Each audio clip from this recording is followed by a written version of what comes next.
Hey guys, tonight we're kicking off where every great desert tale begins, standing at the edge of nowhere, with a camel who's judging your life choices. Imagine this, your boots crunching on salt-crusted earth as violet bleeds into black above. The air, dry enough to make your lips crack just thinking about it.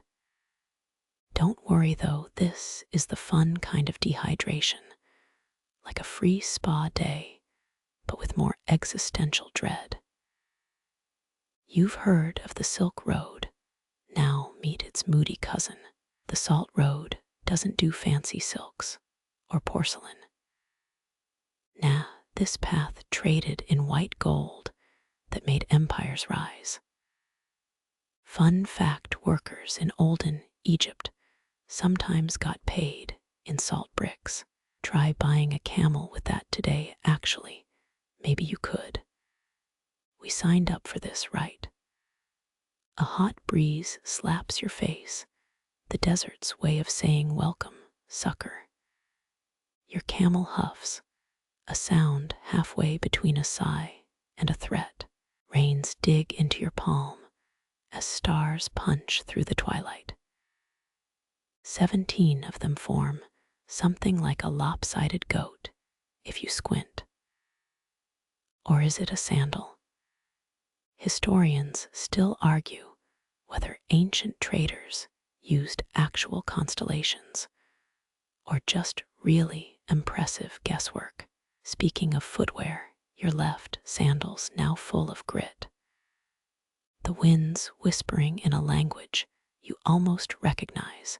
Turns out it's just sand in your ears. But somewhere in that hiss, there's rhythm. Maybe a drum beat. Could be your pulse loud enough to scare off jackals. Either way, lean in stories here don't come with subtitles. So, before you get comfortable, take a moment to like the video and subscribe. But only if you genuinely enjoy what I do here. Seriously, no pressure, just me out here narrating your hypothetical heat stroke. Drop a comment too. What's your location and local time? Phoenix at 8 p.m. Mumbai at 3 a.m. Perfect. We're synchronizing existential crises across time zones. Now, dim the lights, maybe turn on a fan for that soft background hum, and let's ease into tonight's journey together. You shift the woven saddlebag dates and a dented canteen because someone thought travel light meant survival mode. The horizon swallows the last sunglow as the camel decides to sit. You're not ready for that sudden lurch. Welcome to desert transportation. 0 suspension included. Funny thing about camels, they're basically grumpy librarians with bad breath. This one's nostrils flare as it catches a scent you can't perceive. Some say desert winds carry messages from caravans lost 8 generations back.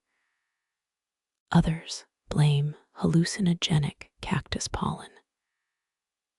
Let's split the difference and call it history's Spotify playlist. Boots hit ground that crackles like burnt paper. Each step leaves temporary scars in the salt crust, brief proof you existed here. The stars get louder somehow. Wait, stars don't make noise. Unless you count that time in Tijuana after 3 tequila shots. Never mind. Focus. Ahead, twin pillars of stone worn smooth by 1,000 sandstorms. They lean like drunken gatekeepers. Your map, the one that smelled vaguely of mint, showed nothing here. Though to be fair, the guy who sold it also offered guaranteed scorpion-repelling socks. Should have known. You're halfway between the stones when the camel plants itself.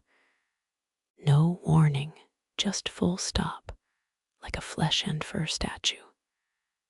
The wind dies mid-whisper. Even the stars seem to hold their breath. Your hand finds the dagger you didn't know you packed.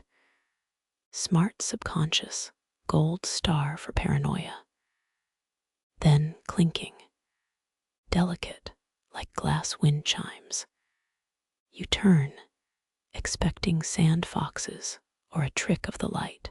Instead, a single blue bead rolls toward your foot. Funny, it's the exact shade of Lapis, Lazuli, from the Egyptian King Tutankhamun's tomb. Not that you're an expert, but binge-watching documentaries counts as education now. You crouch, the beads warm despite the night chill. When you pick it up, 3 more appear, a trail leading toward the western dune. The camel snorts like it's unimpressed by magic or cheap parlor tricks. Your call, follow the shiny, or heed every horror movie ever made. Let's be real. When's the next time someone drops Lapis Lazuli breadcrumbs for you? First step toward the dune. The air thickens with myrrh. Weird, because the nearest frankincense traders a 3-day trek south. Gets weirder, your shadow stretches wrong. Moon's on your left, but the shadow leans right like it's trying to escape. That's when the voice arrives. No, not a voice. More like words forming in your molars. Not all who wander are lost, but you definitely are. Should be insulting, but it's delivered in a tone your brain translates as chill burn. Then, a flicker of movement where the bead trail ends, something human-shaped. Hard to tell, it shimmers like watery ink. The camel, ever helpful, starts chewing on your sleeve. All right, moment of truth, push toward the glimmer, or reapply sunscreen. Wait, you forgot sunscreen. Ancient desert pro tip. Crocodile dung mixed with palm oil. Yeah, let's stick with melanoma and dignity intact. The bead trail veers around a rock formation shaped like a crumbling fist. A thrumming starts in your ribs, maybe dehydration, maybe the universe's worst baseline. Your canteen sloshes teasingly. 12 sips left. You count them like precious stones. 10 paces ahead, a scrap of indigo cloth flutters on a thorn bush. Touch it, and static zips up your arm. Memories that aren't yours flash, sandstorms seen through someone else's eyes, a well with no bottom. The cloth disintegrates to dust. The camel sneezes in protest. You kick a stone. It bounces once before sinking into the sand like quicksand light. Okay, backtrack. Except the pillar landmarks now face opposite directions. Compass spins lazily. North, south, the salt road's oldest trick, geography with commitment issues. Stars wheel overhead. One detaches, a meteor. Nope, just your eyelids betraying you. Blink hard. When your vision clears, the shimmering figure stands 20 feet ahead, robes the color of midnight, edges dissolving into starlight. No face, just a void where a face should be.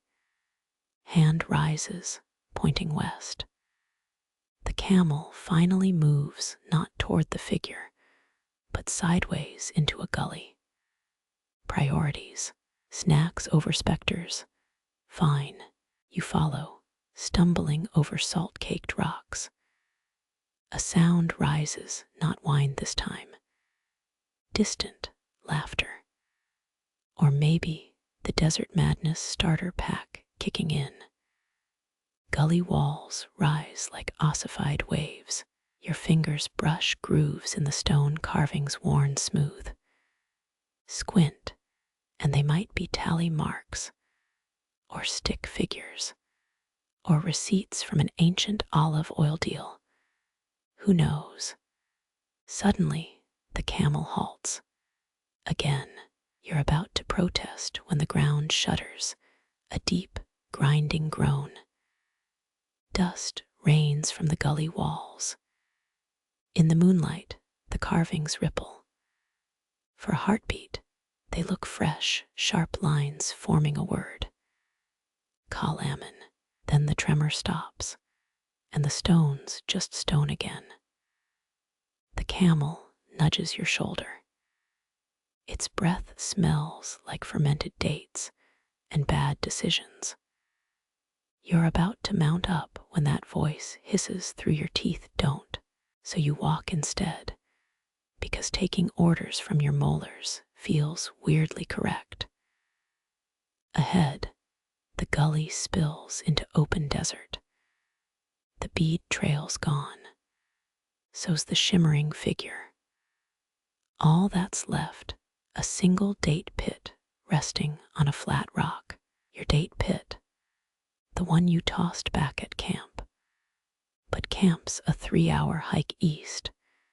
Your canteen's lighter now, 9 sips. Night stretches on. The Salt Road's first lesson: you don't find stories here. They find you, and they're terrible at respecting personal space. You slow your camel as amber light blooms ahead, a lantern swinging from gnarled fingers. The guide's face emerges like pottery pulled from a kiln, cracked but enduring.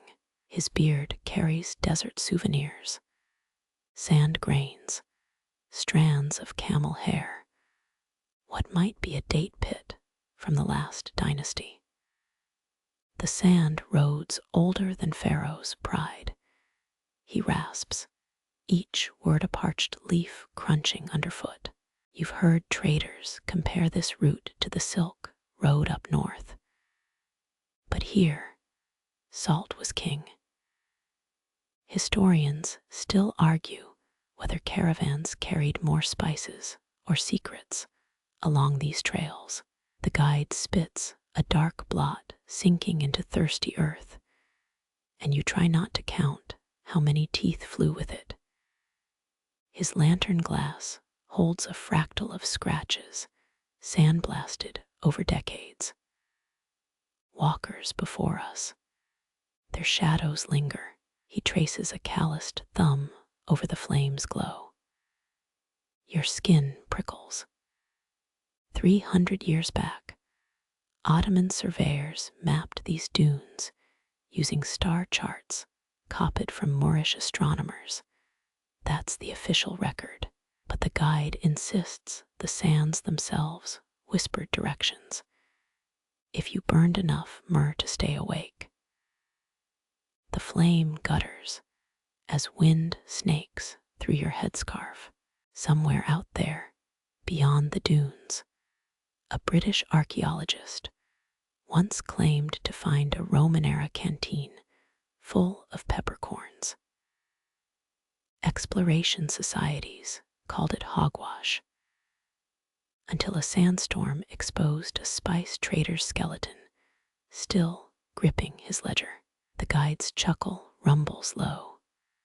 Smart man. Pepper covered the stench of mummy wrappings.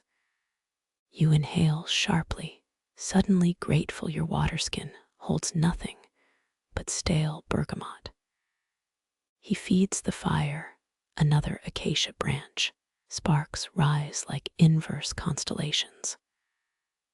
2 years ago, a German backpacker tried cataloging every rock here, swore they shifted places overnight. They found his journal later, entries devolving into repeating the same phrase. The desert blinks. The guide tosses a pebble into darkness. It lands with a hollow clink, or maybe that's your molars grinding. His stories unspool between fire crackles, caravan musicians who tuned lutes to wind flutes, merchants who paid guards in fermented camel milk, a nest of silk moth eggs that hatched mid-journey, shredding a fortune into mothwing confetti. The flame shrinks to a blue whisper. You mention Herodotus, tales of gold-digging ants, hoping to sound clever. The guide's silence hangs heavier than the humid Nile air. When he finally speaks, his voice could etch stone. Greek loved his fables, but ants. His thumb rubs the lantern's dented brass. Ever seen a jerboa pack its cheeks with gold dust? Looks like piety till it sprints. The fire dies as if shamed. Some truths stay buried deeper than desert wells. Stars smolder overhead, old light from dead suns. Your camel sighs, breath fogging the guide's stories, still warm in your ears. You don't ask how he knows what's written on those Roman-era spice labels, or why his shadow stretches 3 paces longer than the fire should allow. The guide's shadow snaps taut like a pulled rope. You spin toward crunching gravel. A figure emerges from the dunes, inkblot dark, hooded and hunching under a cloth-wrapped burden. Their footfalls sound wrong, too light for someone carrying what looks like a toddler-sized babe. Steady, the guide murmurs, as if calming a skittish camel. 16th century spice logs mention wanderers who transported relics from sacked temples, but you never pictured them smelling of rosemary and old sheep fat. The stranger's bundle drips something dark. Salt, oil. Historians still argue whether desert travelers anointed artifacts to preserve them, or to ward off whatever cursed the damned things. Their voice rasps, a rusty hinge in a forgotten door. Heard the sands, sing your name. The guide doesn't flinch. You recall a niche theory about Ptolemaic embalmers using nuns embalming oil to waterproof ships. Makes as much sense as this conversation. The stranger's fingers tighten on their load. The child king's bones, they thirst. Your throat dries. That linen-swaddled shape could cradle anything.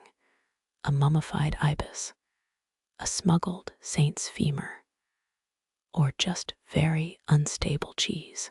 Cleopatra's. Diplomats allegedly sent crocodile dung to foreign dignitaries as a prank. But history's ideas of humor rarely age well. The wind shifts, carrying a scent like buried churchyards and oversteeped tea. The guide extends his palm, no weapon, just leathery flesh mapped by old scars. Those who carry death shouldn't linger at crossroads. 18 words. Let's check that. No, those who carry death shouldn't linger at crossroads. That's under 18 words good. A muffled clink answers.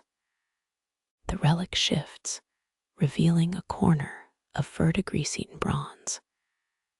Your mind flashes to museum plaques. Late period, possible funerary censer. But museums don't mention how ancient metal sings in the wrong octave, a vibration that tuned your back teeth. They'll trade you lies for silence. The stranger wheezes. You glance at the guide. He's studying the stars like they've started gossiping. In 1923, a French archaeologist claimed desert winds could carry voices from fallen cities. If you knew which ear to cock, the stranger coughs, a sound that starts wet and ends bone dry. They're offering lands at your feet before you blink, a clay shard crusted with symbols. Mesopotamian, Minoan, your cousin's toddler, makes similar scribbles during crayon tantrums. The well knows its own. The stranger gasps, retreating into the dark. When you look up, only the guide remains, scratching his beard with the hand that never left his side. The relics wrapping breezes past, a stained linen scrap clinging to your sleeve. It reeks of myrrh and something fermenting. Roman tax records show spice caravans paid 30% import fees for myrrh, but not what they smuggled inside the jars. The guide crushes the cloth into the fire. Flames hiss their displeasure. His boot grinds the embers, sleepwalkers, all of them. Moonlight paints the dunes bone white. You try to forget how the stranger's shadow didn't budge, while their body shuffled 6 paces east. The guide kicks sand over the dying fire. It hisses like a scolded cat. Your canteen sloshes as you stand. But when did you unclip it? The night air thickens, a humidity that defies the desert's brittle rules. Somewhere ahead, stone grinds against stone. Not the wind, not your ears playing tricks. 3 camel lengths east, the well gapes, a ring of moss-eaten bricks that shouldn't exist here.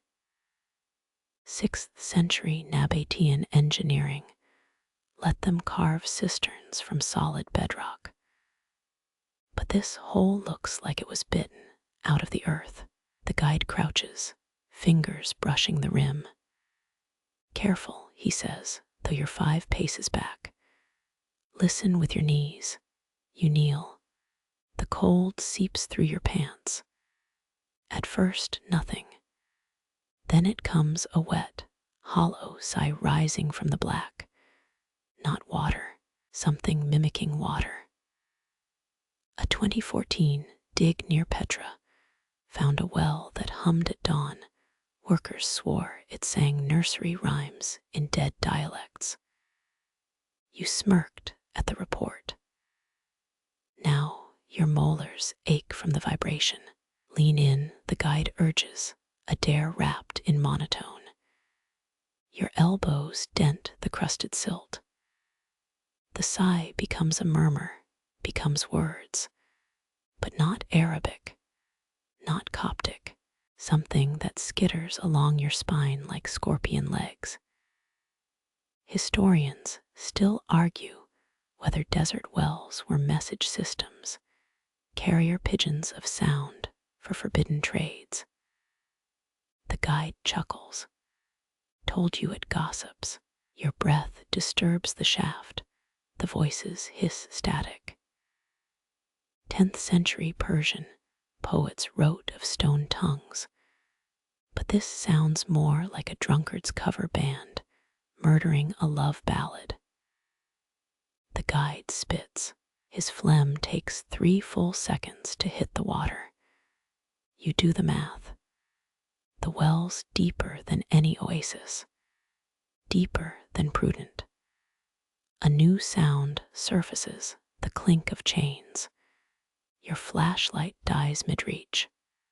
Of course, Cleopatra once allegedly lobbed a golden cup into a sacred well, pissed off the whole priest caste.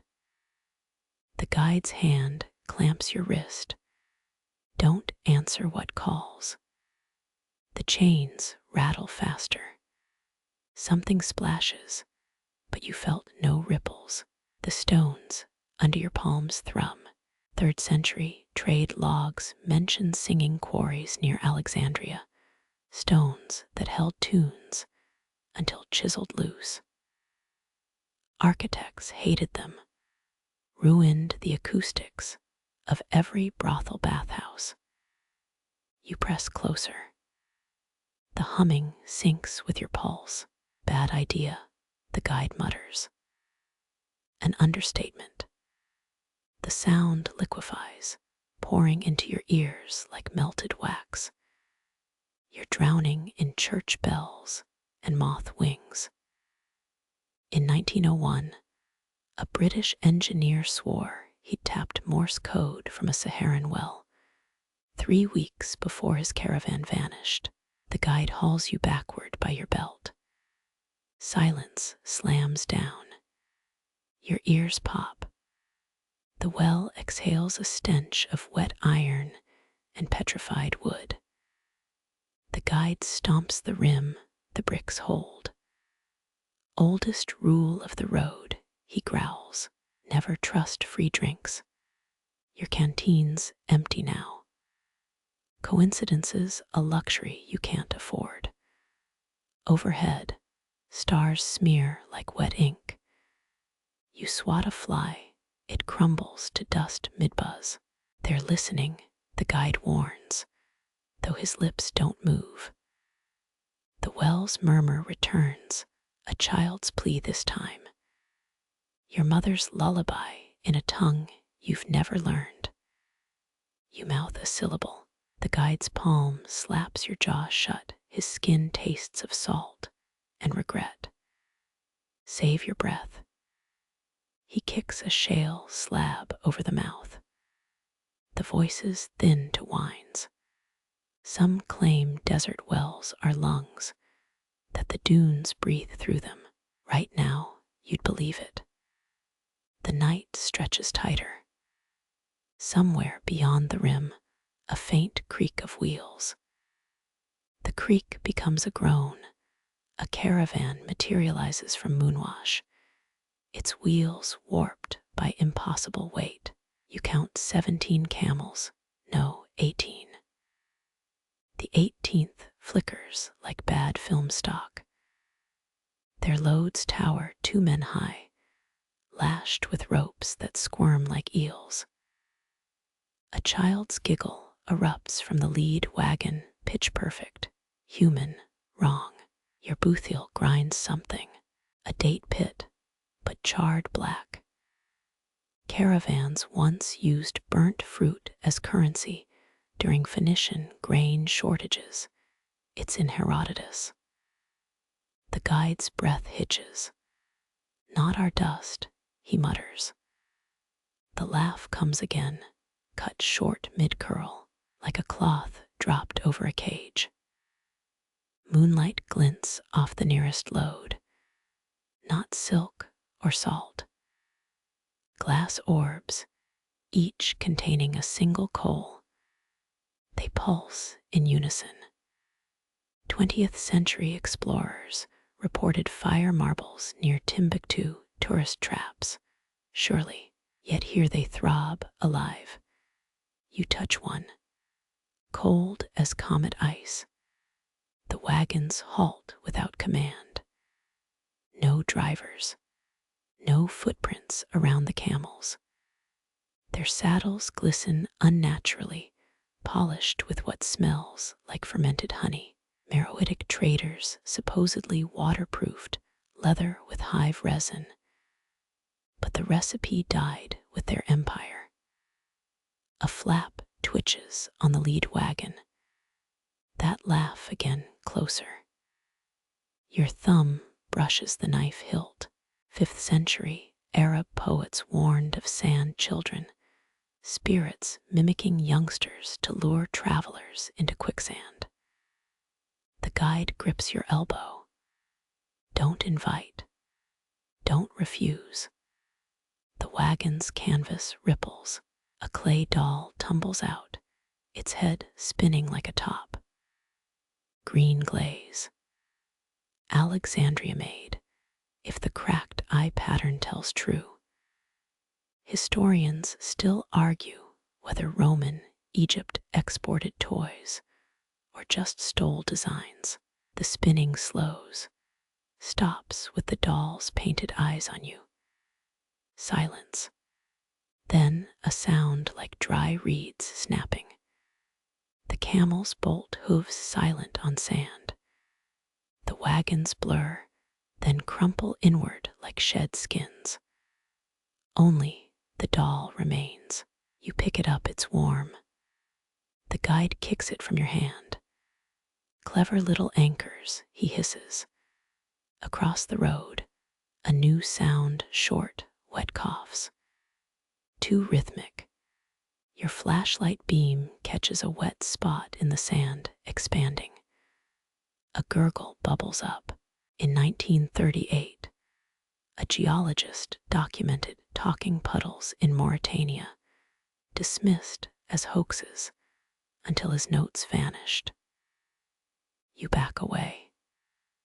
The doll's head rolls toward the dark, screeching against pebbles. The guide lobs a date pit at it. On impact, a shriek that bends the moon. Your ears sting. When vision clears, only dunes remain. The air smells minty. 8th century caravans chewed sage to mute demon stench. Smart. Next time, the guide says, brushing grit off his robe, let the dunes keep their toys. You nod too fast. Your shadow stretches westward, now lacking ahead. Odd. Must be the moonlight. Must be. 3 steps later, a giggle buried in your pack. The guide pretends not to hear. Overhead, the stars blink, once, twice, in perfect unison. Like eyelids. The coins appear between one blink and the next, 5 silver discs laid on a sandstone slab. Their edges gleam like cat's eye marbles. You crouch, inhaling cardamom and burnt almonds. The merchant materializes from a heat ripple, his beard braided with what looks like tumbleweed. Clever. Carthaginian traders wore plant fiber talismans to ward off scorpions, or maybe he just likes the look. Cross wisely, he says, gaze fixed on your left earlobe. His pupils dilate unevenly. One stares, one drifts. 6th century Persian coins bore mismatched eye motifs to confuse evil spirits. You count the silver again. 5. Always 5. Herodotus claimed caravans paid camels in salt blocks, 3 licks per mile. This feels cheaper. The slab creaks.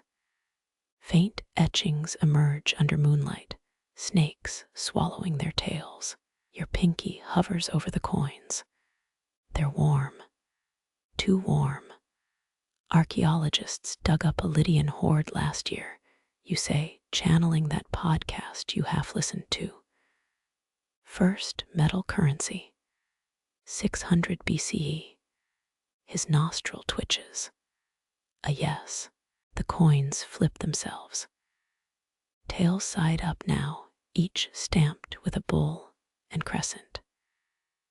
Historians still argue whether Lydian coins were temple offerings or just fancy currency.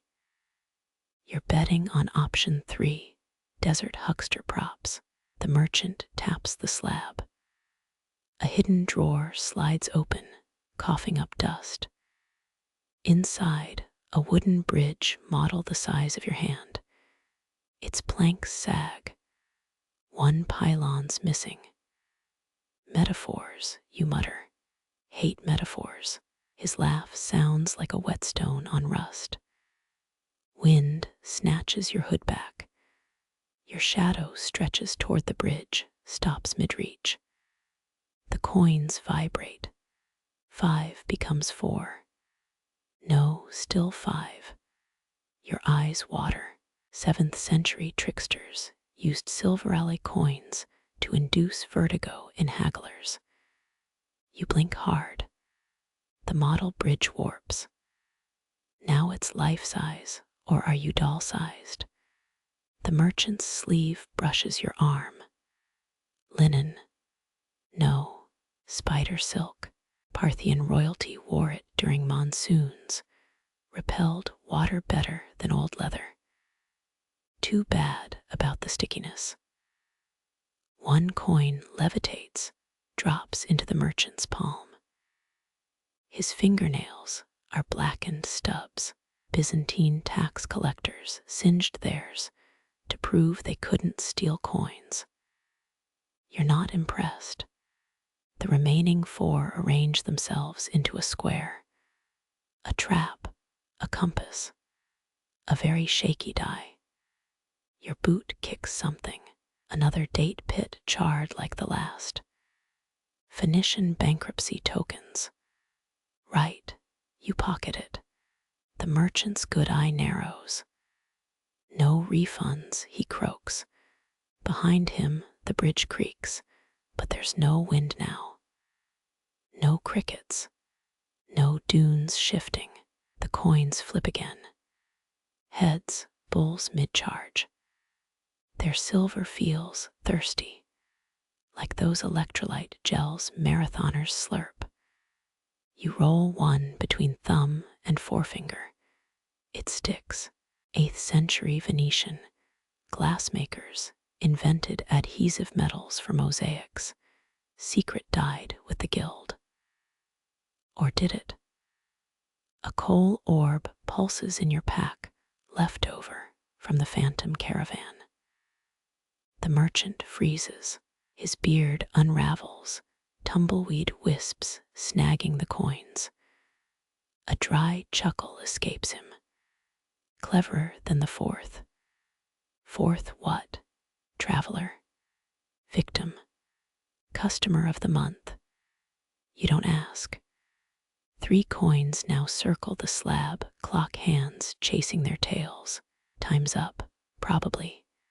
You slide 2 fingers toward the 4th. The bridge model creaks, its missing pylon regrowing. Thornwood. Ouch. Axe marks still fresh. The final coin spins like a dreidel. Your throat tightens. 5 becomes 5 becomes 5. It was always 5. A test. A loop. That podcast never mentioned temporal economics. You flick the coin toward the merchant. It hovers, defying gravity, sand, and common sense. Cross at moonset. He amends, voice suddenly velvet. The bridge shutters reel now, spanning a ravine that definitely wasn't there at lunch. Your camel snorts. Cleopatra's engineers built pontoon bridges in record time, but even they needed more than 5 coins and side-eye. You step onto the first plank. Splinters bite your soles. The coins clink in your pouch, ringing like a bell with each movement. Historians still argue whether Lydian coins. The thought dissolves. So does the merchant. Behind you, 4 hoofprints in the sand. Ahead, the bridge sighs. The bridge dissolves under your heels, 1 plank at a time, like sugar in tea. Sand grinds between your teeth again. Familiar. Annoying. 10th century salt traders sucked pebbles to preserve spit on this route. You prefer cinnamon, but your pouch holds only lint and regret. Voices skitter, high and fluty, somewhere past the next dune. No footprints, no campfire smoke. Your camel's ears flatten. She remembers. Or maybe she's just cranky about the 4 date pits you accidentally fed her. Salt road caravans carried colic cures made from crushed beetles. You're fresh out. The guide materializes beside a thorn bush, lantern dimmed. His shadow stretches toward the singing. Doesn't reach. Never follow, he rasps. His cloak reeks of old mint. Arab explorers used mint pouches to track desert winds. This smells more like last Tuesday's mutton stew. A child's giggle ripples left, then right, then everywhere. Heat headache, dehydration. Those silver coins still weigh your pocket like guilty secrets.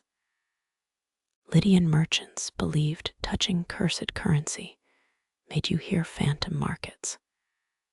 You cough, spitting salt. 3 notes repeat a lullaby in no known scale. The guide freezes, his lantern glass fogs. 6th century Byzantine monks chanted harmonics to map unseen spaces. This tune twists your ribs into harp strings. Harmony optional. Sand shifts underfoot, not the usual whispers. Deeper. A growl tuned to your pulse. You kneel, press palms to grit. Some acousticians swear desert's record sounds, dune grooves acting as giant phonograph grooves. The mad caliph's lost songbook. Rebel yells. An ancient mixtape. The guide kicks your boot. Up. His scowl could etch glass. You stand, dusting off knees. Mansa Musa's caravan crossed here with 12,000 slaves. Each carried a gold bar. Historians still argue whether they hummed marching songs or just wept. A new voice joins, raspy oud strings, no oud in sight. Your camel headbutts your shoulder. Reminder, she exists. Reality anchor. Probably. 8th century traders considered spitting in camels' ears good luck. You gag, consider alternatives. The song fractures. 2 melodies now, one beckoning, one snarling. Moonlight etches the dune crests like piano keys. Your toe nudges a ceramic shard, glazed blue-green. Fatimid, Phoenician, that Netflix doc said desert trash, heaps outlive empires. Chef's kiss. Wind plucks at your sleeve. The oud's closer. Snatches of lyric now. Blood-black wine, the wells blind. The guide hisses through teeth, stained beetle red. Nawami's tomb carvings near Sinai match those words. Supposedly, you're not booking a tour. 4 shadows flit across the sand. Your height, your gait. No, one's limping. Another's too tall.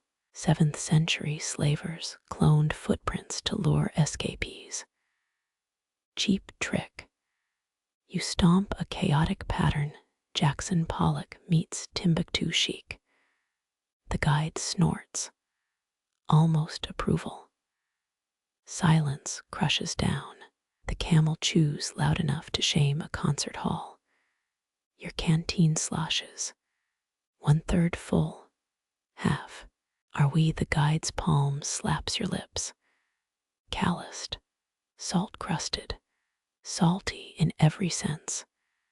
An answer comes not from the dunes. Beneath, the sand vibrates. Low sea subwoofer territory. Earthquake. Underground river. That conspiracy site swore Saharan governments test sonic weapons here. Comments section dunked hard. Now you're rethinking. The guide yanks you backward as the dune ahead collapses. A pit gapes, stone steps spiral downward, dust motes glitter like inverted stars. Persian engineers built subterranean cities to survive Mongol raids. Your soul's itch. the camels already retreating. Above, the songs resume, different now, faster, angry. A drumbeat syncs with your carotid throb. 7th century Berber women allegedly drummed enemies to death. Myth, probably. Your vision blurs at the edges. The guide lobs a date pit into the pit. No echo, he grunts. New rule, his first full sentence since Tuesday. Progress. The songs dip as if listening. Your turn. Requesting you gesture at the noise, set change. The guide's chuckle dies unborn. The oud screeches. One string snaps, you feel it in your molars. Ottoman torture methods included harmonic resonance. Your dentist would take notes. Moonlight blinks, just once. When it returns, the dunes are smooth. No pit, no footsteps. Even your pollock stom parts erased. The guide relights his lantern. Flame reflects in his eyes. Twin suns. Psych eval recommended. Your camel groans. She's done. You're done. Everyone's done. The salt road stretches ahead, pale and endless. Mansa Musa's gold turned cities to riots. Your 4 coins just feel sweaty. The songs, fading now, filtered through distance or dismissal.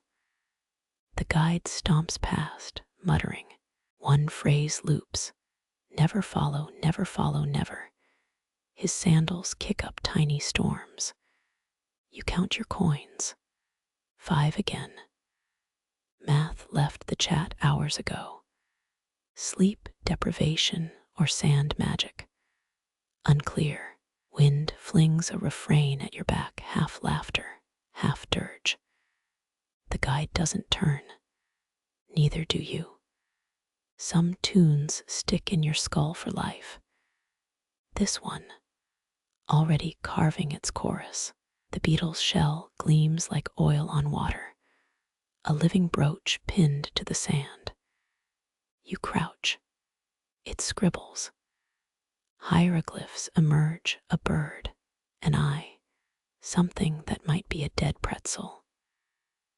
6th dynasty scribes used scarabs to draft tax records.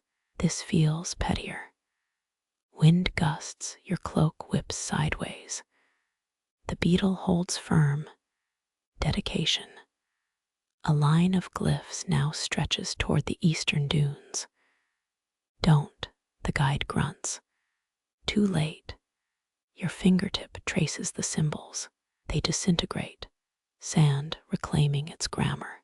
Egyptian kings buried scarabs carved from Lapis to negotiate with underworld bureaucrats. This one's real. Annoyed. It circles your boot, clicking mandibles. Sahara beetles roll dung using celestial navigation. Absurd, yet here it is, charting Orion's belt in dust. You blink. The glyphs rewrite themselves. Same pattern. Copied your bank pin yet. The guide mutters. Historians still argue whether hieroglyphs encoded sounds or just pretty pictures. Right now, Team Angry Doodles.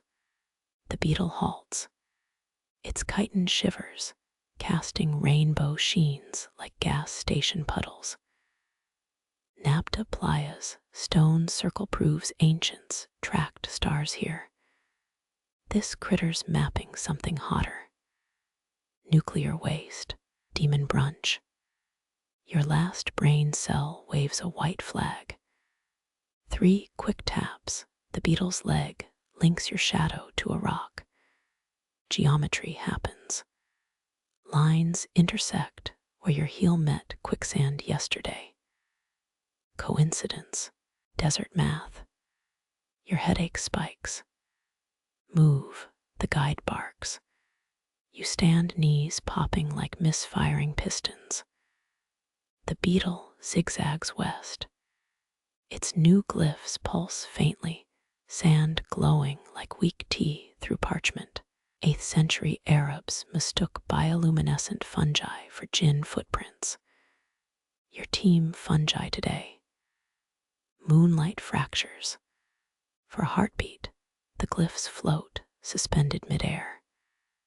Then nothing. Even the beetles gone. Your canteen weighs less. Panic licks your spine. Did it drink? The guide spits. His saliva sizzles on a glyph-shaped patch. Ancient curse or high pH? Unclear. They guard roads, he says. Plural. Ominous. Cairo's Ben Ezra Synagogue keeps a Scarab amulet collection. Tourist trap. You'd prefer a gift shop right now. Sand whispers. You twirl, expecting thieves, mirages, regret. Just your camel, eyeing you with Jurassic Park velociraptor energy. Not judging, you lie. Scarab beetles can push 50 times their weight.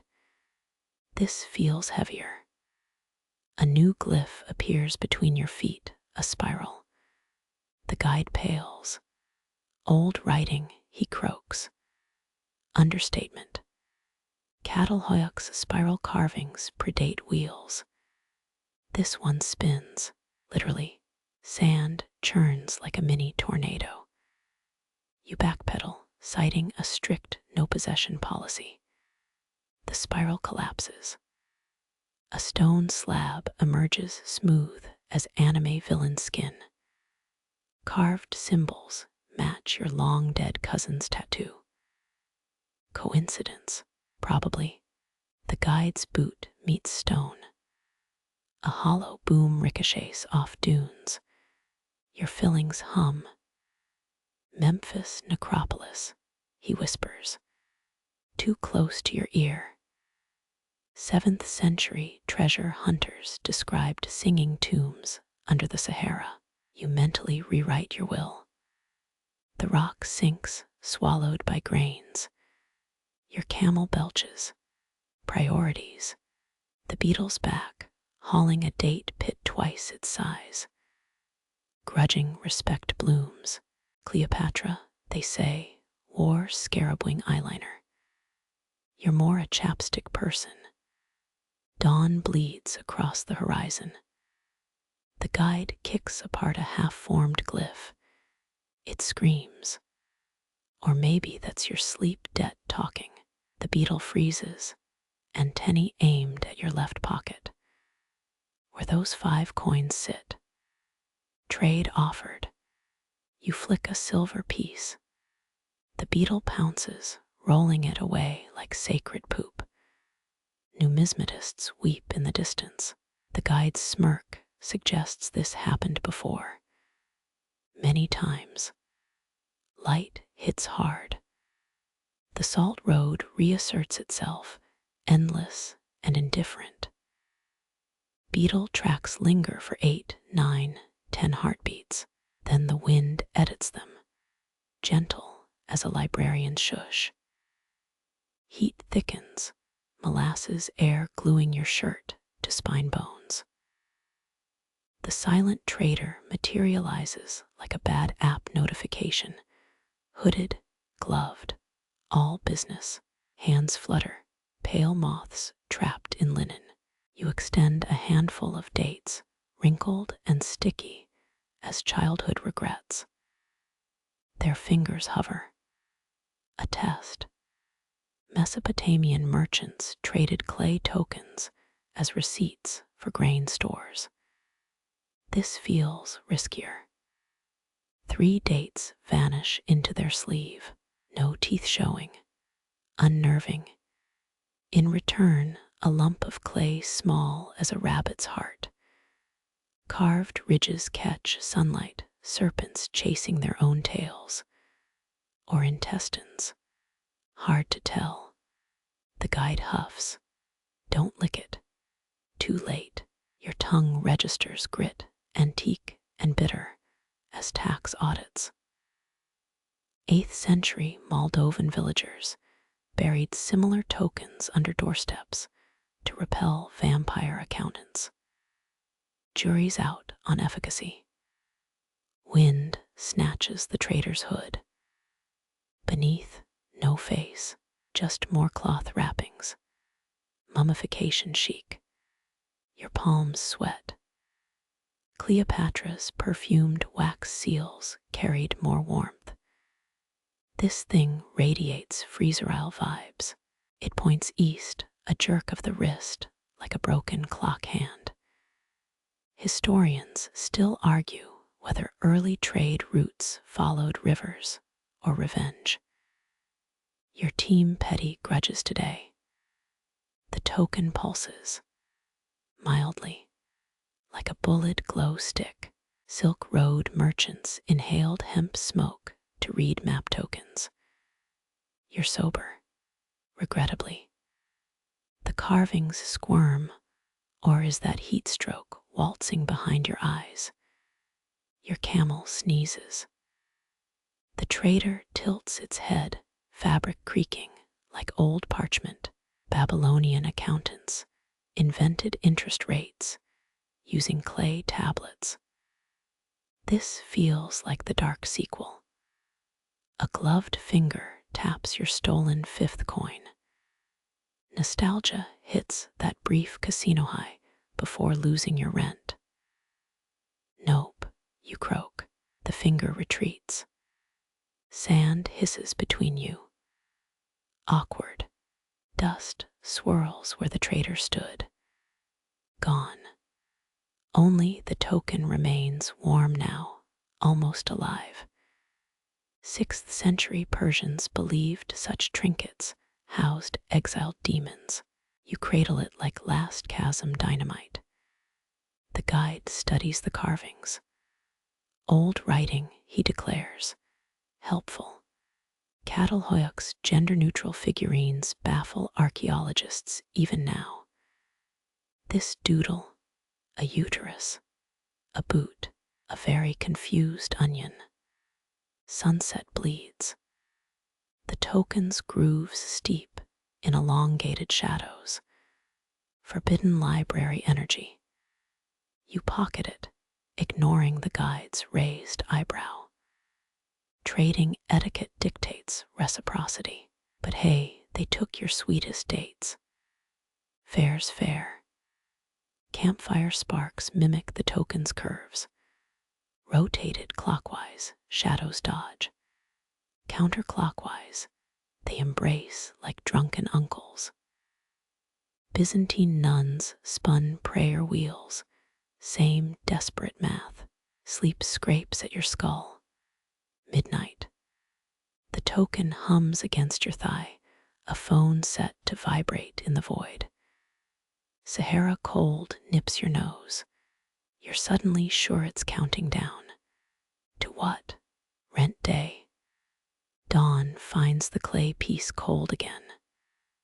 Dormant, innocent, your canteen's half empty, par for the course. The guide kicks sand over last night's fire. His glare says, told you so. The salt road stretches ahead, a taunt in beige. Your fingers brush the token. Static bites. Somewhere, a goat bleats its disapproval. You walk. A century of heat presses down, your shadow pools thin as spilled ink. The token tingles against your ribs. 18th dynasty, Egyptians charted mirage lakes to plot oases, or hallucinated deadlines, juries still out. Your canteen sloshes, half-hearted Morocco of doom. The guide points ahead. See it. A lone acacia shimmers, branches outthrust like a beggar's arms. Its shade bleeds across the salt crust. Tempting. Step closer, it retreats. Classic.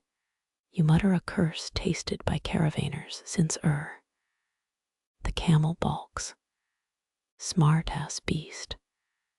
19th century French troops once shot at Mirage cities, got sunstroke and shame. 3 vultures circle the false tree. Decoration or directors? Debates simmer. Sand grinds teeth beneath your soles. Cleopatra's envoy wrote of liquid skies, you're living the remix. Tokens warmth spikes. Coincidence? The acacia flickers, roots now tangling like drunk snakes. Historians still argue whether desert spirits crafted mirages to guide or gaslight. Right now, your team gaslight, your throat rasps. Guides Rule 47, never chase the shade. But rules die fast out here. 5 stumbling steps, the tree's trunk curdles into heat waves. A cruel magic trick, something glints in the phantom branches. Bronze, glass, 6th century Norse traders told of sunberries, mirage fruits that burst into ash if touched. You're not fool enough to try. The guide grips your elbow. Breathe shallow. His hands leathery as a tax collector's soul. Camel huffs, translates to told you so. The vultures peel away. Even scavengers clock out. Token hums. Persistent little gargoyle. Lean in the mirage tree flickers double, like a glitch. 13th century Andalusian poets described twin palms where lovers met. Yours looks more divorce court abstract. Shade stretches toward your boots, snake fast. You jerk back. Sand cascades into a sinkhole that wasn't there 10 seconds ago. Coincidence? The universe hates editors. Guide kicks a stone into the pit. No echo. Buried well, he grunts. Crusaders mistook such pits for helmets. You're not judging much. The token cools abruptly, a withheld opinion. Wind shifts, the tree reassembles, pale blooms now dotting its branches. Fake jasmine scent stings your nostrils. Medieval stuffed face masks with lavender against plague. You'd kill for a sprig. Guide rubs his ostrich egg talisman. They watch through these. They who? Academic Twitter wars erupt over mirage makers. Are they jinn? Mass hysteria? The desert's stand-up routine. You retreat. The tree dims, a scorned lover fading from view. Token digs into your palm. Somewhere a goat bleats. Applause. Mockery. This land's 5-star Yelp review. Decent sunsets. Bring oxygen. The guide offers a withered date. Solidarity or sabotage? You decline. His shrug could teach master classes. Behind him, the horizon shivers anew. Another tree. A tent. A very desperate rock. Token pulses once, Morse code for succor. Salt cracks underfoot like tiny bones. You walk.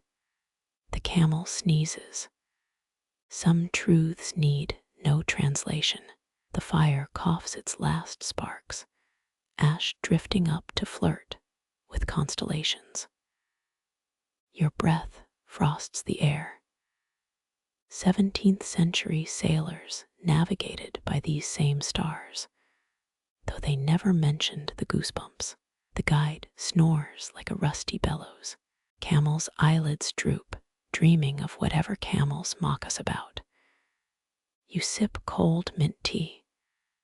Tastes like lawn clippings and regret. Above the Big Dipper tilts. A Greek myth claims it's Zeus's soup ladle. You demand a refund. Stars blink Morse coding gossip across the void, or judging your life choices. Something crunches in the dark. Your hand finds the token, warm as a lie. 10th century Arab astronomers recorded night walkers eating moonlight. You're not buying snacks for phantoms. Wind hisses through dead grass. The fire pit glows red, one stubborn ember winking like a crooked politician. Historians still argue whether Roman sentries dozed off during invasions. Looking at you, guide. 3 shooting stars streak west. Make a wish. A 12th century Tibetan monk claimed wishes weigh more at midnight. His journal ends mid-sentence. Not reassuring. The camel farts. Nightmare fuel. You count constellations to stay awake. Orion, Cassiopeia. That weird smudge that might be alien graffiti. Cold seeps into your kneecaps. Death by chill or scorpion. Token pulses twice. Coincidence. A Cold War spy satellite passes overhead. Declassified in 97. No, your eyes trick you. Or the KGB had stellar interior decorators. Dawn's still hours off. Sand shifts, whispering secrets to your boots. 1860s gold rushers believed desert nights hid spectral miners. You pocket a pebble. Fool's gold or ghost tax. The guide mumbles in his sleep something about onions and betrayal. You hum a lullaby. The stars dim, as if embarrassed for you. Even the Milky Way looks away. Your watch ticks louder. 11:23 p.m. Bronze Age timekeepers used water clocks until their gears froze like this exact moment. The token's heat spreads, a throb in your palm. Shadows writhe near the dead fire. A jackal. Just the wind bullying a scrub brush. Emperor Nero's astrologer's red doom in star swirls. You prefer horoscopes with more emojis. Moonlight catches the camel's teeth. Why do they always smirk? Ottomans strapped mirrors to camels to confuse evil spirits. You're considering it. The guide mutters, don't. Frigid air gnaws your lungs. Stars swirl, forming shapes that itch your memory. A childhood kite, grandma's quilt. The void stays mum. Token hums low and constant as a fridge. Dawn's first blush stains the east. The stars fade, taking their riddles elsewhere. You exhale. The camel blinks awake. Somewhere, a desert fox yips, applause or critique. You tip your canteen to the void. Encore tomorrow. Dawn's first blush stains the east, casting long fingers across the dunes. Your boot nudges a gray lump, half buried in salt crust, a wax fragment stamped with a horned bull insignia. 6th century Persian couriers used such seals for urgent messages. This one's crumbling like stale bread. You crouch, ignoring sand sifting into your socks. Roman officials heated wax over lead ingots. Historians found toxic residue in their fingerprints. A slow career hazard. The seal breaks apart, it whispers. Or the wind imitates a raspy throat. Turn back. 2 options, ancient curse or prankster scrub jay. You pocket a shard. Feels lighter than it should, like holding a lie. Byzantine empresses sealed love letters with rose-infused wax. This smells of regrets and goat fat. The guide stirs by the dead fire. Camel chews cud with unnecessary drama. A 1930s expedition journal described singing artifacts in these sands. You're not humming along. Token pulses in your pocket, a Morse code sidekick. Sunlight glares off the salt flat. Your shadow stretches thin, a stretch taffy version of you. Hittite traders marked crossroads with bull seals, an invitation or a threat. That's academia's favorite party debate. Wind riffles your collar. The seal fragment vibrates, ever so slightly. A 1980s tabloid claimed desert vibrations opened alien radio channels. You snort. Camel side-eyes you like a disappointed librarian. Silence presses down heavy as a museum display case. The guide mumbles about onion theft again. You flick a pebble at his boot. Renaissance map makers drew sea monsters at world's edges. This feels similar, but with more sunburn. Token warms to a dull ache. Leftover wax clings under your nails.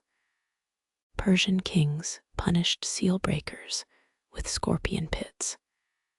You wipe your hand on your pants. Modern denim, 1-star armor rating. Sun climbs higher, draining color from the desert. The guide finally sits up, squinting. Camel belches. Breakfast of champions. You don't show him the broken seal. Let him keep believing in predictable dangers, snakes, thirst, poor life decisions. Salt crunches underfoot as you walk the perimeter. 2 ibex watch from a ridge. Their horns catch the light, nature's own crown jewels. A Mesopotamian tablet claims ibex spit cures cowardice. You decline a taste test. Shade becomes currency. You trade silence for sips of tepid water. Tokens heat spikes, then dies. 1940s radar technicians reported phantom signals over this region. Just the desert yawning. The guide examines camel's hoof, stalling the inevitable departure. Wax dust lingers in your pocket. Historians still argue whether Sasanian messengers rode ibex. Evidence suggests they preferred not getting trampled. Wind sculpts fresh dunes where your footprints once were. The seal's warning loops in your skull, half-remembered dream or cosmic spam email. Sun bleaches the sky white. Camel groans. Time to walk into whatever comes next. The shade hits you like a slapped pillow. Palm fronds clatter overhead, green laughter in this oven-baked wasteland. Your canteen's been empty since noon. Beneath the biggest tree, a stone basin brims with water darker than the sky. You kneel, fingers breaking the surface. Coolness climbs your wrist. 6th century Nabateans engineered oasis cisterns with hydraulic cement. Roman tech meets desert ingenuity. This one's held up better than your last relationship. First sip tastes of iron and apricots. Your tongue wrinkles. Camel nudges your shoulder, snorting at the offering. Legend says desert shamans brood vision quest tease here. You're either hallucinating or drinking someone's forgotten herbal stash. Leaves hiss like radio static. A date palm's shadow stretches toward you too fast for sundial math. Bedouin texts warned of thirst mirages that drink you back. You grip the basin's edge. Stone feels alive, pulse matching your temples. 3 more gulps. Water weight settles in your gut. Archaeologists found Neolithic teeth here worn down from grit in bread. You spit sand, solidarity with your ancestors. Camel licks a wet rock, unimpressed. Wind shifts. Rot scent wafts from across the pool. Rotten figs, spoiled lamb. 6th sense says dead scribe. You circle the oasis, ankle deep in mulch. A cracked amphora protrudes like a fossilized elbow. Poke it with your boot. Shards clink. Something glints in the muck, a bronze key, furred with patina. Ottoman sultans favored these for spice vaults. This one's teeth resemble a child's crayon drawing. Guide materializes beside you, chewing a twig. Don't, he says. His beard holds 3 desert hues: sand, salt, regret. Persian physicians prescribed oasis mold for battle wounds. You pocket the key anyway. Infection be damned. Ripples distort the pool's surface. Reflections show multiple suns, a scatter of molten coins. Camel brays, backing away. 18th century explorers wrote of liquid mirrors showing past travelers. You count 14 shadowy figures. None wear your boots. Sweat trickles behind your ear. Heat's lessening, but the air thickens, honey poured down your throat. Historians still argue whether Queen Mavia's rebels poisoned Byzantine wells here. Your tongue feels fine. Mostly. Sit against a palm trunk.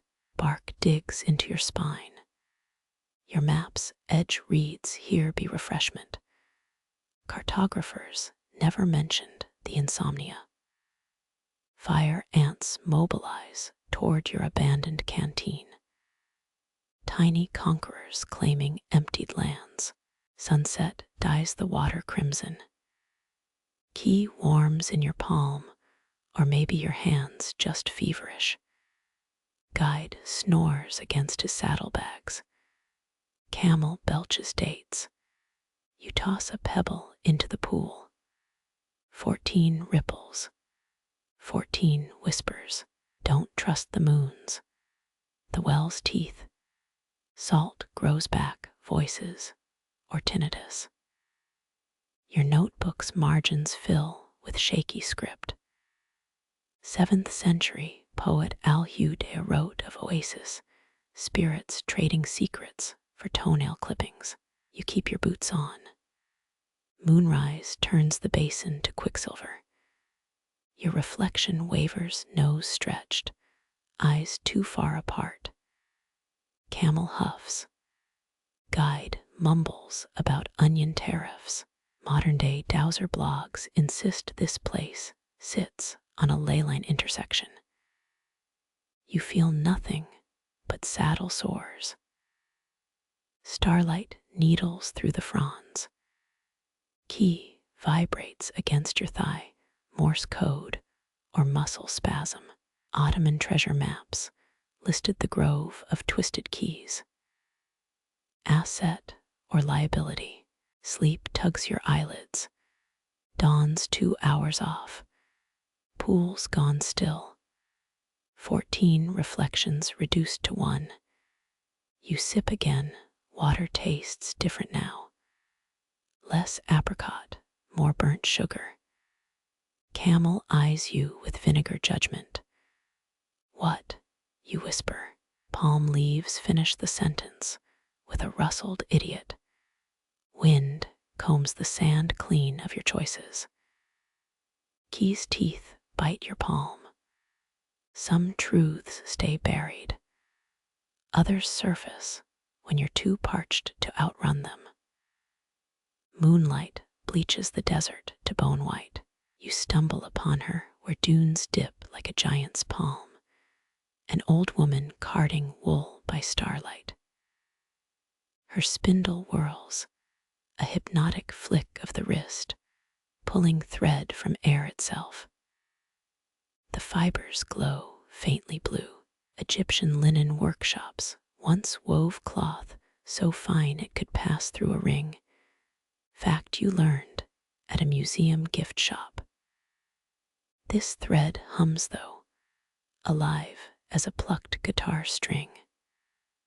Lost, she asks without looking up.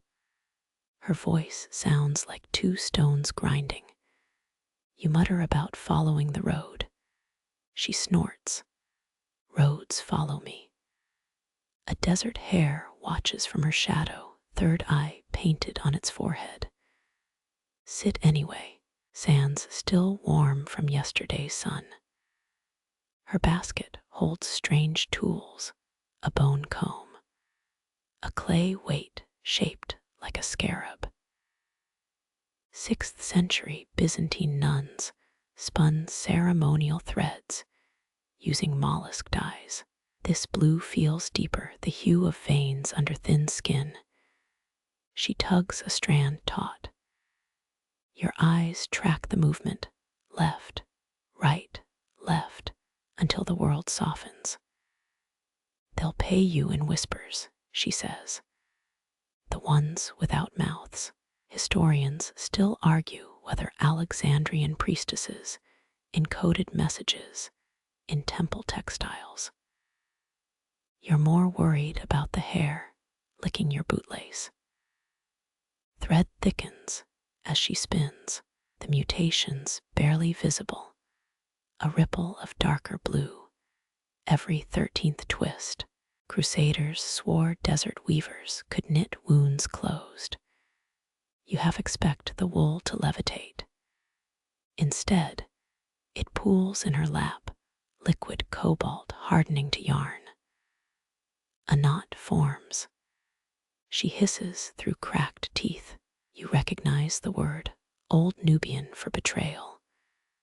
Your college roommate tattooed it on their ankle after a bad breakup. The hair sneezes. She offers the thread. It's warmer than blood, maps your palm lines when you clutch it, pressing into skin like reverse braille. 13th century Venetian traders told of moon-cursed yarn that tangles destinies. You smile. Feels no worse than wireless earbuds. Wind rises, the hair bolts. Her spindle slows. Won't stop the bleeding, she warns. But it'll make the scar interesting. Blue light dances in her cataracts. Bedouin myths speak of weaving jinn who unravel travelers' lifelines. You pocket the thread, anyway. Fashionable apocalypse accessory. She spits into the sand. A tiny silver beetle scrambles from the damp spot. Tell the road I'll mend its tears soon. When you blink, she's 6 paces ahead, still spinning. Moonlight claws at your back. The thread pulses once in your pocket, soft, insistent, like a second heartbeat pressed against your thigh. Footprints fade faster here. Each step sinks into the dunes, only to watch the sand swallow itself whole. Your heel depressions smooth over like skin, closing around a blade. Some say the Silk Road's ancient traders deliberately mapped routes that erased themselves, protection against bandits. Feels personal now, the thread in your pocket keeps school against your thigh. Loose grains slither into your boots, annoying but warm. You pause to shake them out. By the time you lace up again, every trace of your stop's gone. Staring at the flawless sand feels like being gaslit by a beach. A low groan ripples through the ground, not earthquake deep, more like a cellar door shifting. Bedouin tailies warn that dunes migrate when asleep, rolling over in their sandy beds. You side-eye a nearby ridge. Did it just shiver? 16th century caravans used dead reckoning. You're just dead tired. Winds pick up. Each gust rearranges the desert's furniture. That rock formation ahead, sculpted like a lion's paw 5 minutes ago, now slumps into a camel's hump. Historians still argue whether natural erosion or ancient geomancers shaped these valleys. You're debating whether to pee behind that newish-looking boulder. The thread pulses. You pull it out. Its blue glow throws warped shadows on the sand. 13 kinks in the yarn form a crude arrow. Points northeast. As you turn, a dune exhales behind you. Spins you around. Empty. Just a single scarab shell rolling downhill. Sunset bleeds into the sand. Gold becomes rust, becomes ash gray. Your canteen's half empty, but the air already tastes metallic. Maybe those stories about desert skies poisoning travelers started this way, or maybe you're just thirsty enough to hallucinate a McDonald's sign over the next ridge. You mark a rock with your knife. A clumsy X walk 60 paces. Glance back. The stone's gone, swallowed, or moved. 17th century explorers blamed sand kelpies for stolen landmarks. You blame your dead sense of direction. The thread's arrow twists tighter, insistent. Moonrise turns the dunes into mercury. Footsteps reappear, not yours, smaller prints. Barefoot, child-sized, but with unnaturally elongated toes. They coil around your path like question marks. Kalmyk folklore speaks of dune imps mimicking human tracks. You check your boots for sand babies. A hot gust hits your neck, smells like burnt sugar. No cinnamon. Medieval spice roots carried cardamom and cloves through here. Your stomach growls. The thread tugs your hand hard. You stumble sideways as a dune collapses where you stood. Dry quicksand. Consulting the thread feels safer. Its glow reveals a pattern now, waves and eyes. Minoan traders marked pottery with similar symbols. You're no archaeologist, but that squiggle looks suspiciously like a middle finger. History's full of trolls. Cold pools around your ankles. Night desert chill setting in. You're calculating body heat loss rates when the biggest dune yet sighs, a sound felt more than heard. Your molars buzz. Mongol war drums used infrasound to disorient enemies. This feels bigger. The thread writhes. Glowing blue flares sear your palm. You drop it. Watch as it slither toward the dune. Sand splits open, a jagged maw. The yarn dives in. Ground seals shut. A beat, two. Then a low hum rises. Dunes melt like wax. Ridges slump. Troughs swell. The desert breathes, inhaling all evidence of itself. You stand perfectly still, yet feel miles away. Ottoman geographers wrote of lands that reject permanence. Your socks agree, filled with rejection and silica. Dawn pales the east. One dune remains child-sized, perfectly smooth. At its crest, a glint, the scarab shell from earlier, wedged upright.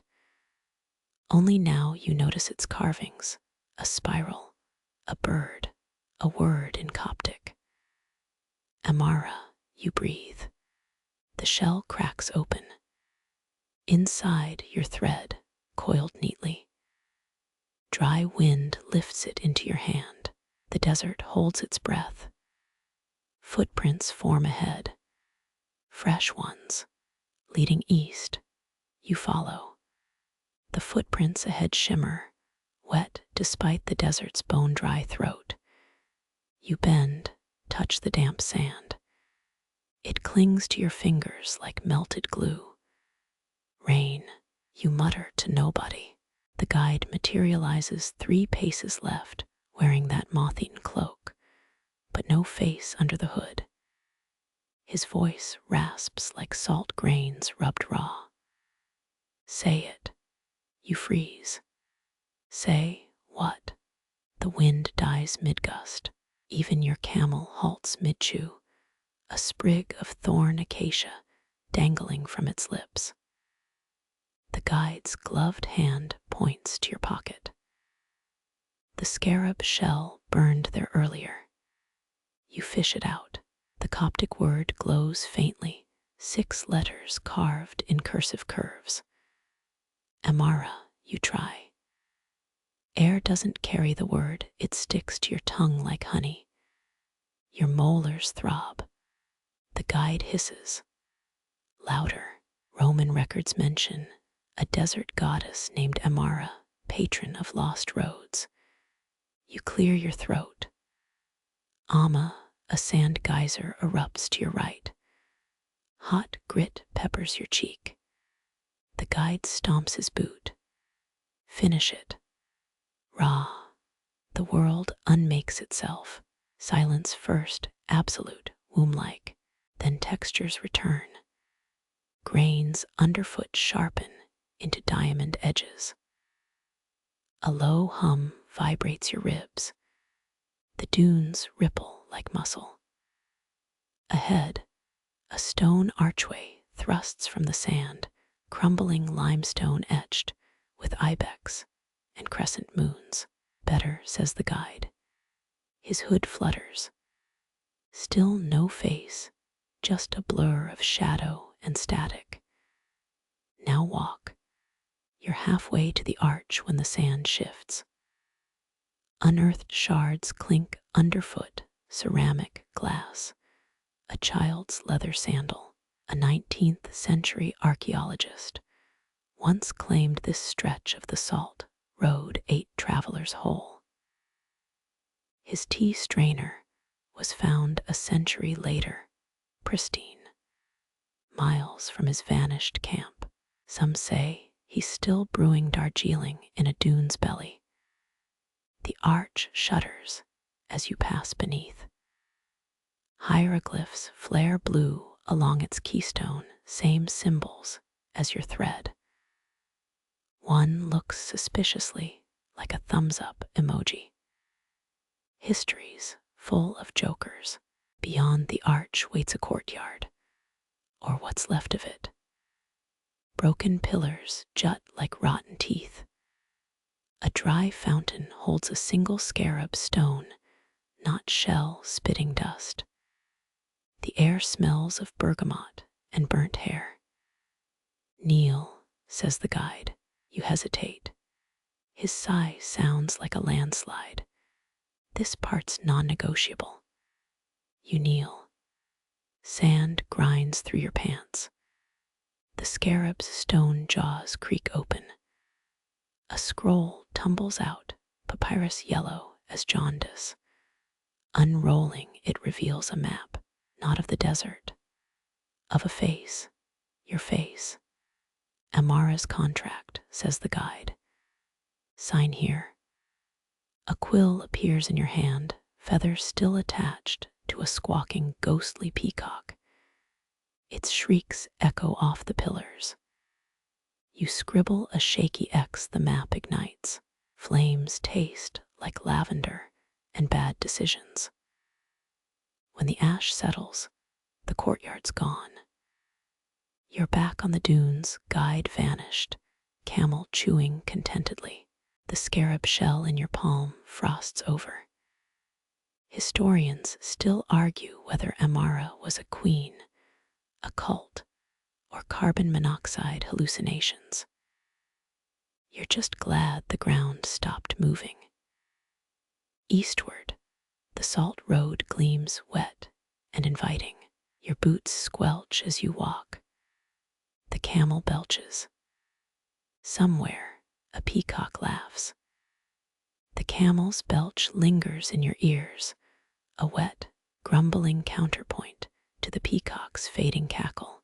Eastward stretches the salt road's slick curve, a black serpent shimmering with phantom dew.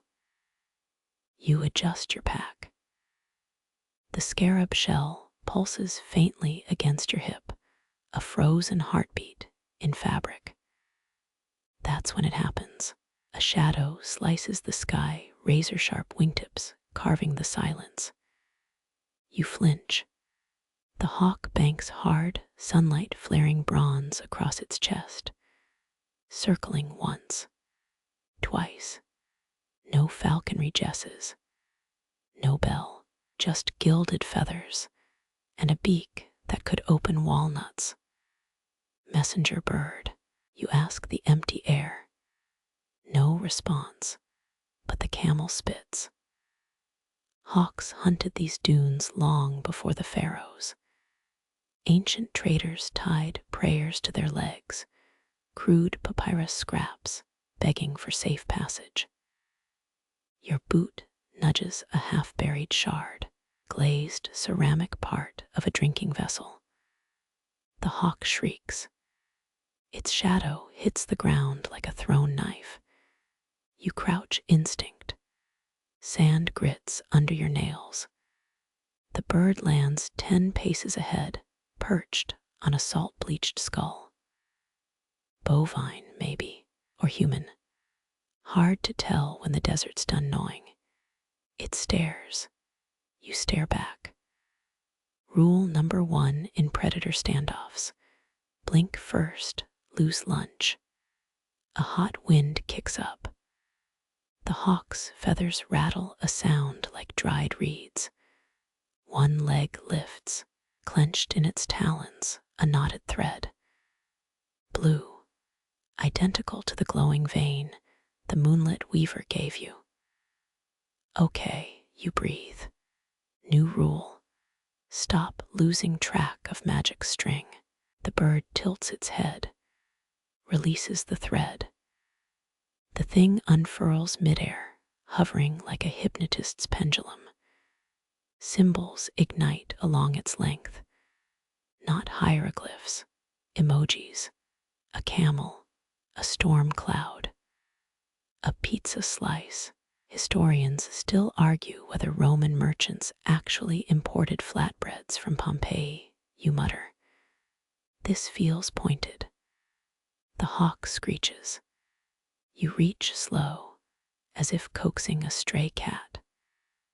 The thread brushes your palm. Ice cold, static crackles up your arm. Suddenly, you're 9 years old, stealing grandma's lemon cookies, the scent of bergamot, a backyard trampoline. The vision snaps like a rubber band. The hawk's gone. So's the skull. Thread coils around your wrist, cinching tight. A footnote. Cleopatra used hawk imagery on her war banners. Quirkier footnote. Desert nomads believed the birds carried ancestors' gossip. You stand. The scarab's pulse quickens. The road ahead dips, a shallow wadi cradling long-dead runoff. Your canteen sloshes, half full or half empty. Depends whether you're the type who notices dying guides and ominous birds. A pebble skitters. You whirl, nothing but your own shadow stretched thin and flickering. The camel burps again.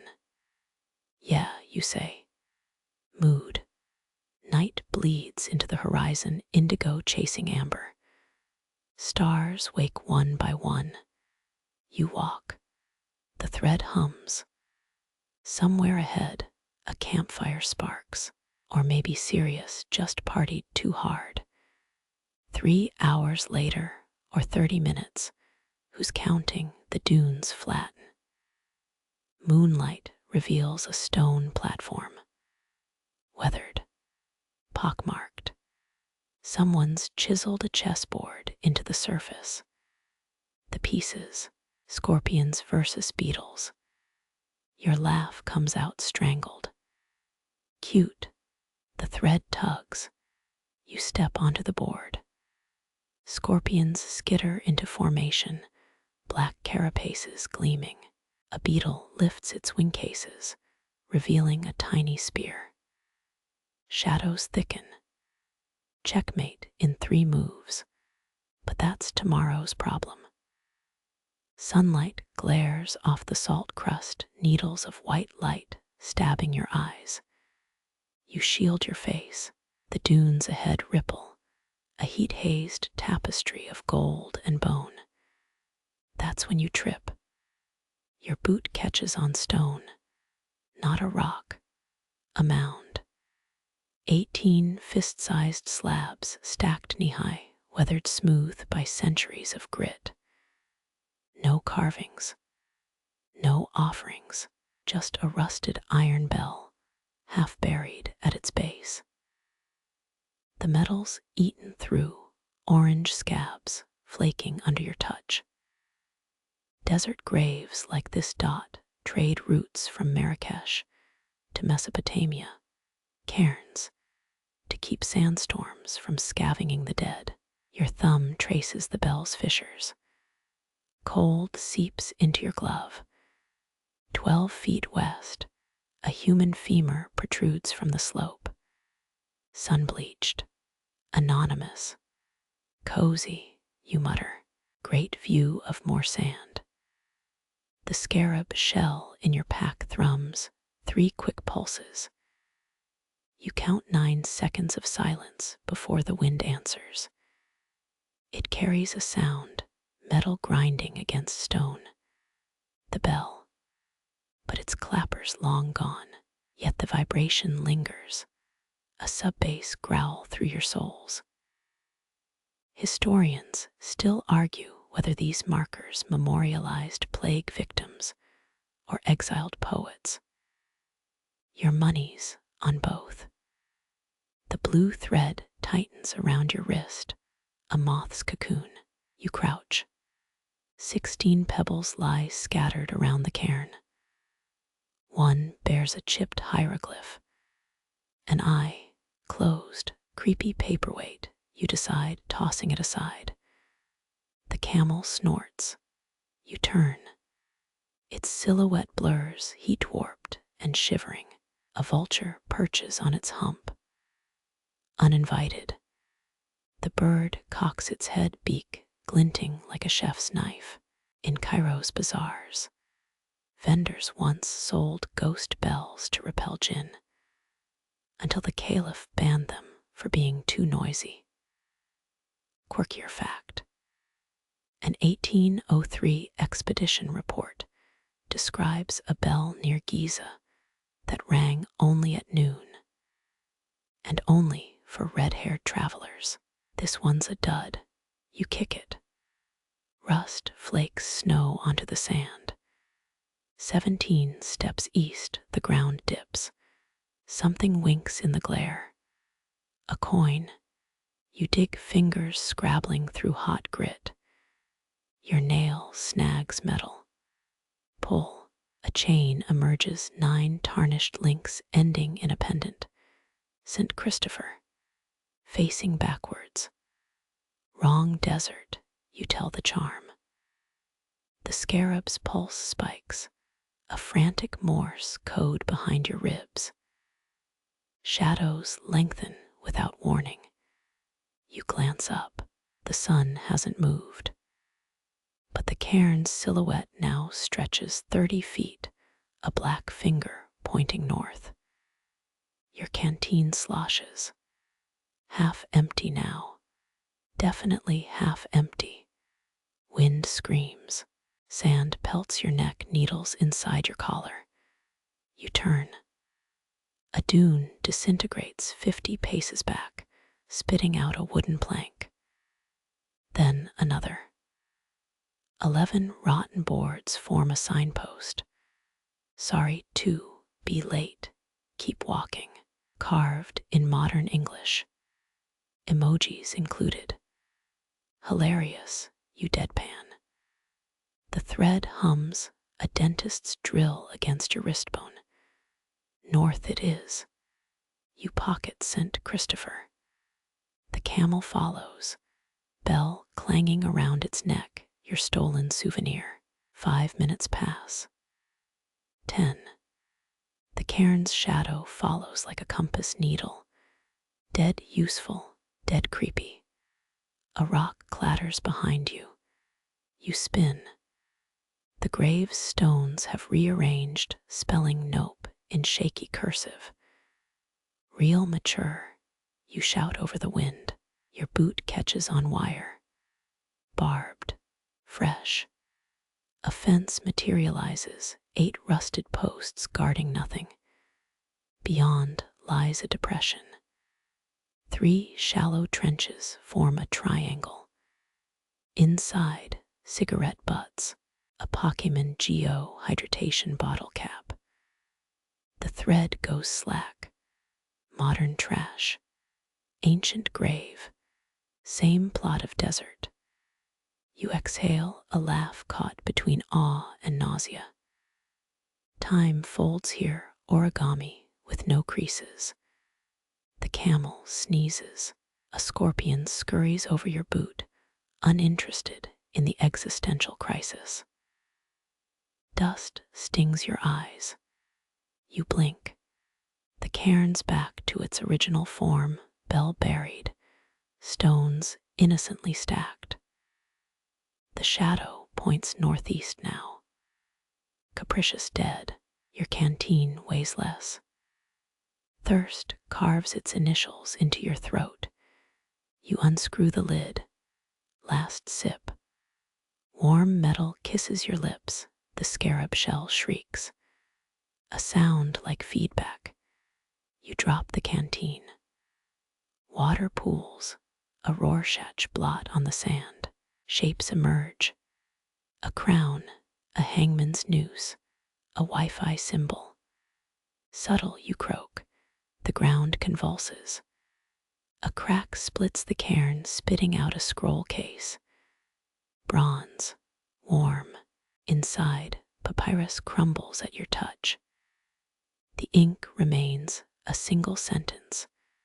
Turn around now, they're almost here. Your scalp prickles. The thread strangles your wrist, icy wires. 5 vultures circle. Closer now. The camel's bell jangles, a frenzied rhythm. 3 breaths. 4. You face north, where the salt road's next horror waits. The choice is barely a choice. Yesterday's footprints have already vanished. Tomorrow's ghosts haven't RSVP'd yet. Only this moment exists. Sand in your boots. A stolen bell's weight in your pocket. And the delicious certainty that history hates tourists. The horizon bleeds jaundice yellow, a watercolor left to rot. You cough. Even your eyelashes taste like burnt flour. The camel bucks, its panic sharp and sudden as a dropped knife. 13 paces behind, the cairn's shadow snaps like a whip. North vanishes. South dissolves. Someone once told you Bedouins predicted storms by watching ant behavior. You spot 0 ants. Just a lizard doing push-ups on a rock, full CrossFit routine. The scarab shell digs into your hip like a jealous lover. Its vibrations now sync with your heartbeat. Not comforting. Sand gets democratic here, attacking every orifice equally. Your bandana's already grit-caked. You fumble for goggles. The case holds 3 date pits and a toenail clipping. Priorities. Wind shrieks. A tea kettle left screaming. 20 yards ahead, the salt road splits. Left fork. Right. You remember Rome's Via Salaria, where soldiers were paid in salt precisely to avoid this nonsense. The camel headbutts your spine. Thanks, you wheeze. Real Nobel Prize in leadership potential here. Something clanks. The stolen bell on the camel's neck rings clear, a crystalline ping despite its rust. 3 notes. 7, 13, an arpeggio whistling through corrosion.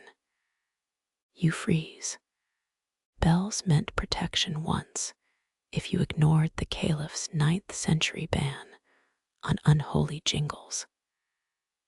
Secondary problem. The storm's eye looms, a spiraling wall of particulate rage, 50 feet tall.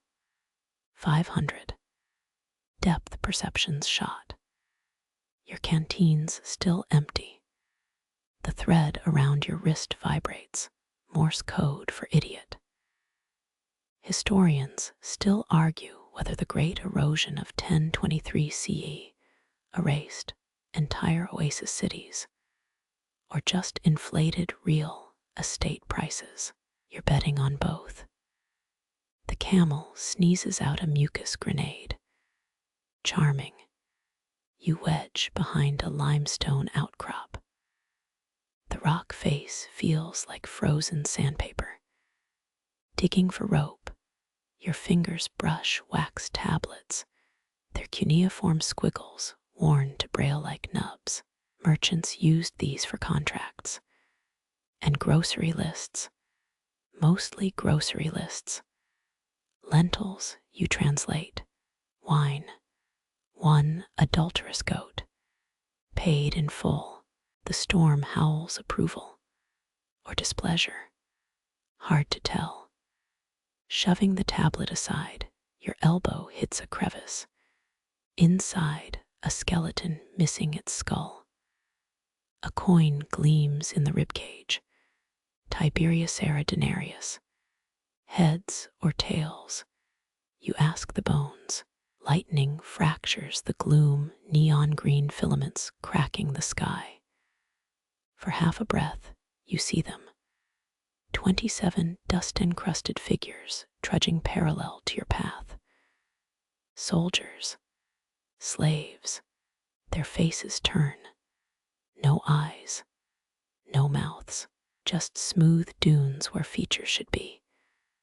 The camel screams. First sensible thing it's done all day. You grip its reins, a futile gesture. The scarab shell burns cold now. Frost blooms on your jacket. In Cairo's alley markets, they'd call this a 3-carpet problem, meaning the cost to fix it outweighs your lifespan. A rock bounces off your skull.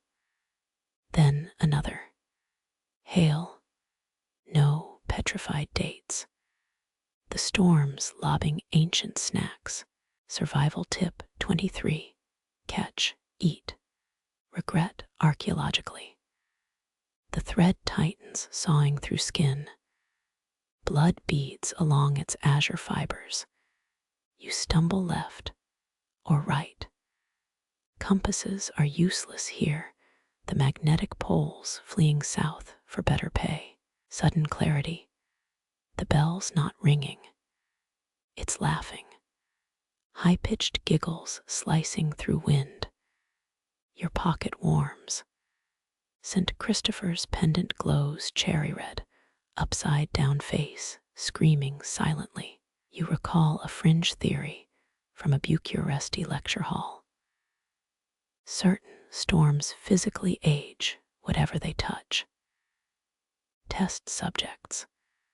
A 1927 Ford Model T rusted to dust in 13 seconds. A teenager emerged with a ZZ-top beard. The camel's looking geriatric real fast. Walk, you bark, yanking its halter. It doesn't, because reality folds. Literally, the salt road accordions, dunes smashing together like rush-hour commuters. A pyramid of sand erupts, briefly forming the Pepsi logo before dissolving. You're airborne, weightless. The world becomes a kaleidoscope of beige and ache. When you crash, it's into something wooden, splintered planks biting your cheek. That signpost. Sorry to be late, keep walking. The emojis bleed cartoon blood. Blindness comes next. Not from sand, from overload. Every neuron fires panic. Your lungs host a mudslide. The thread snaps, its broken end hissing into the maelstrom. You fumble for purchase. Find leather, the camel's saddlebag, or something worse. A hand grabs yours, human or humanish. The grip's fever hot. You're dragged, knees scraping salt crust. Shelter or trap doesn't matter. Oxygen matters.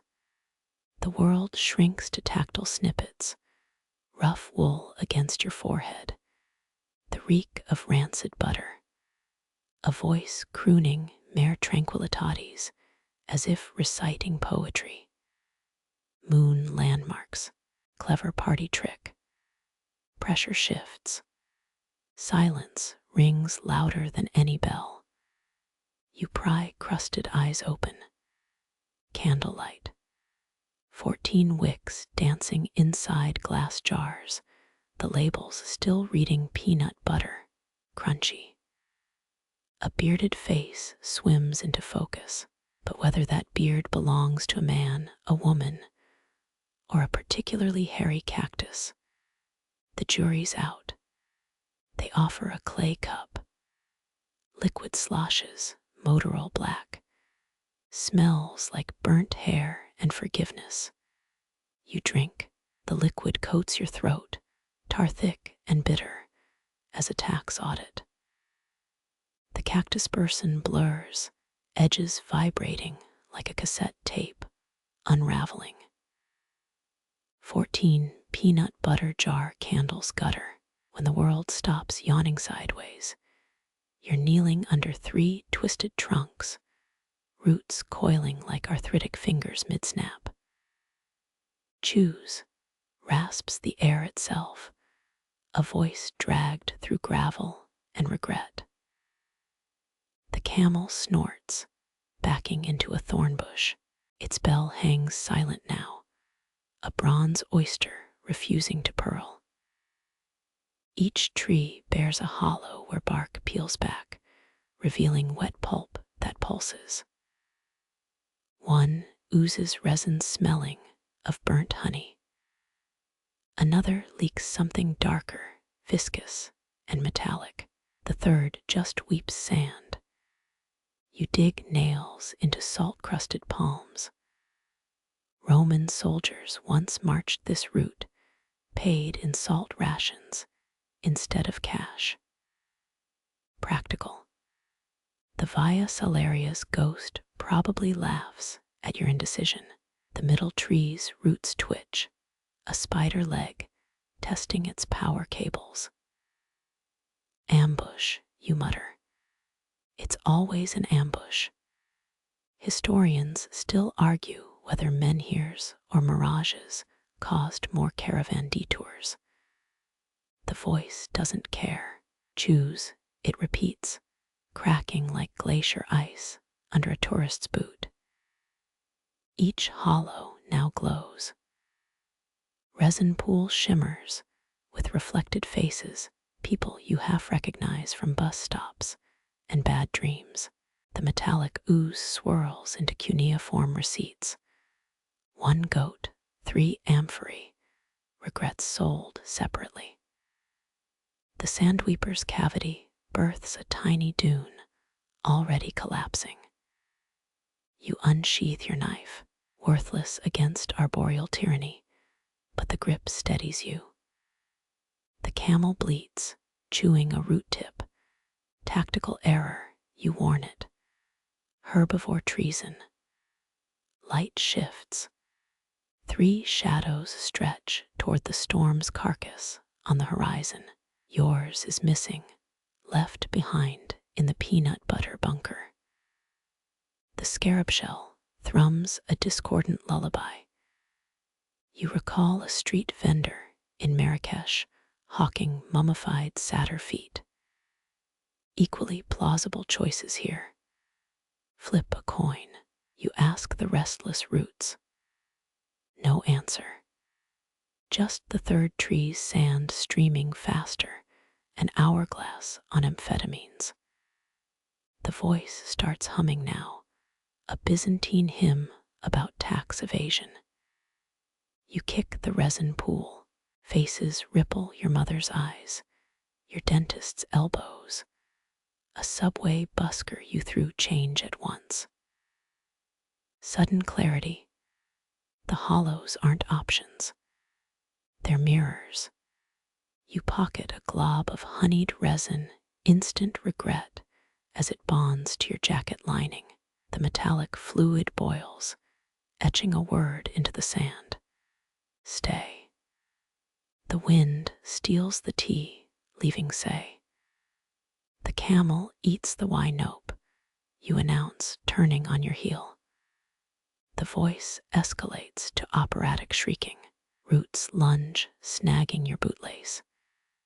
You slice the cord with ceremonial flair. Tell the next guy. 30 paces east, you glance back. The trees wilt, sagging like deflated balloons. Their shadows now form a perfect arrow, pointing due north. A rock nearby sports fresh graffiti, frowning wrong way. The O in wrong blinks. Literally blinks, papyrus eyelids and everything. Cute, you lie. The camel belches a clove-scented fog. Night leaks into the sky, a crack where the stars will pour through soon. You count 17 bats, or maybe charred paper scraps from some unseen office fire. Either way, they're headed somewhere purposeful. The scarab shell cools, finally mute. Somewhere behind, the voice whispers one last offer. It gets drowned out by your gastrointestinal symphony, that black liquid's encore. Priorities. The bitter steam coils around your face, a live wire of flavor gone feral. Your camel sniffs the vapors and convulses, a 4-legged critique of bad life choices. Across the fire sits a linen-draped figure. Call them a tea master if you're feeling charitable. Their kettles made from a repurposed Roman helmet, green patina, dribbling down the ear guards. Real 3rd century chic. Desert truffle infusion. They croon, stirring the brew with a fox femur. Guaranteed to expand perspectives. Historians still argue whether Silk Road caravans traded more spices or gossip. The kettle's spout belches a smoke ring shaped like the Alps. You're pretty sure that's not normal. First sip tastes like licking a battery. Second sip, your molars tingle. Third sip, wait, is the sand breathing. The camel's bell rings underwater slow. The tea master's hands blur, an eight-armed puppet show set to distorted lute music. Notice the afternotes, they whisper. Myrrh, melted chess pieces. Regrets from a failed Mongolian hoard timeshare venture. A clay cup appears in your grip, cracked like a pharaoh's retirement plan. Your shadows still AWOL. The liquid inside writhes, forming mini tornadoes that spell drink-a-me in cuneiform. You oblige. Gravity taps out. The world tilts 90 degrees. Stars boil into hieroglyphs.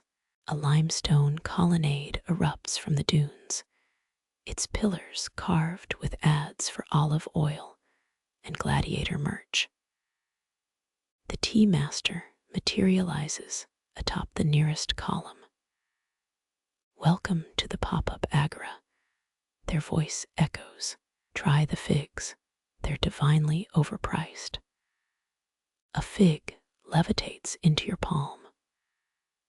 Biting, it releases the scent of Venice in November, damp stone, and existential doubt. 8th century merchants reportedly smuggled giraffes across the Sahara as diplomatic gifts. This feels equally absurd. The colonnade crumbles. You're back at the fire, which now burns blue-green. The tea master's pouring again. Special batch, they murmur. Distilled from lotus flowers grown in Alexander the Great's bathwater. The camel gags theatrically. Your tongue swells, a waterlogged dictionary. Sentences bloom behind your eyes.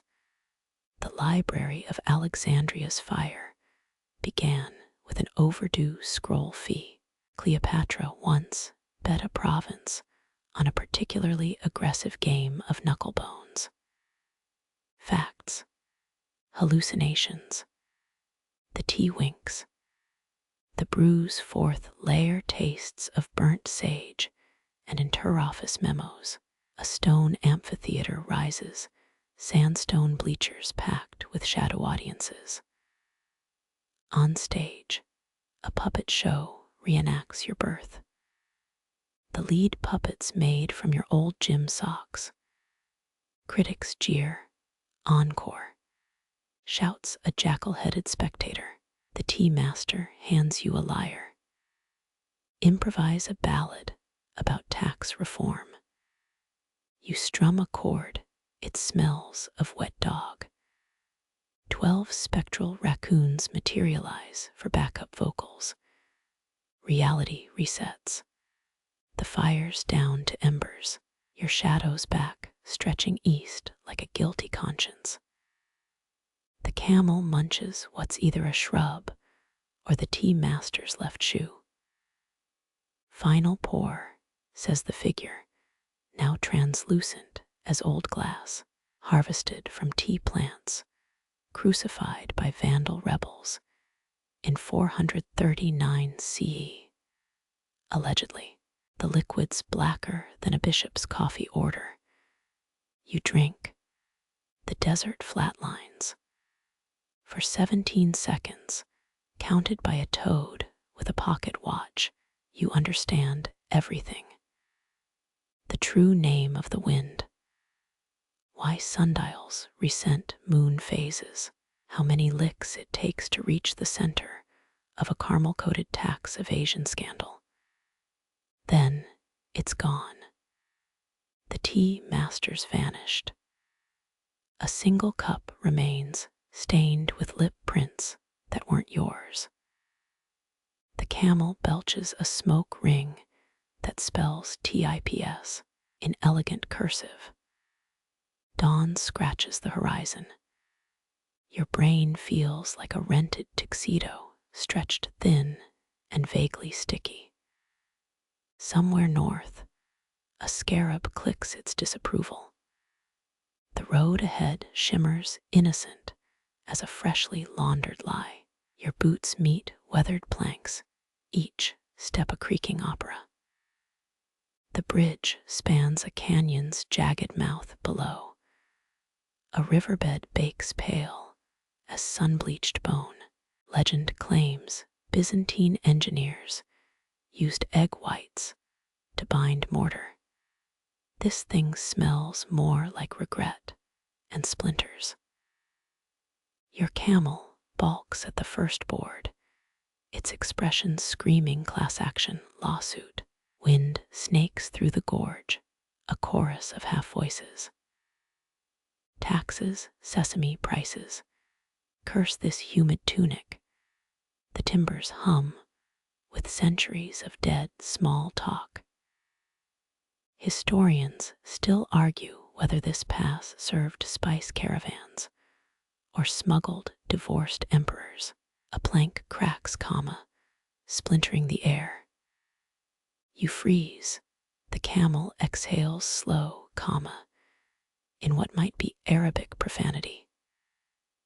Midspan, a crow perches on the railing, one eye glinting like tarnished copper. Its caw echoes 7 times, exactly 7, as confirmed by the abacus in your suddenly sweaty pocket. The bird drops a date pit that hits the dry riverbed with a clack, sound traveling upward, defying all known physics. They mined sulfur here, you mutter, recalling a scroll's footnote. The camel sneezes, sulfur-scented snot sprays your sleeve. 8 paces ahead, a knot in the wood resembles Cleopatra's profile if she'd chain-smoked camel thorn. You trace it, grain rough under your thumb, when the bridge lurches sideways. The crow cackles. Shadows ripple, the canyon walls flicker with graffiti carved by board guards. Marcus sucks. Beware of scorpion tea. All hail the legume king. Someone drew a rather abstract giraffe. Your water flask vibrates, playing a tinny rendition of Greensleeves. The camel side-eyes you, clearly unimpressed by your life skills. Footsteps echo, except yours, stopped 3 breaths ago. You turn. Nothing but empty planks shimmering in the heat.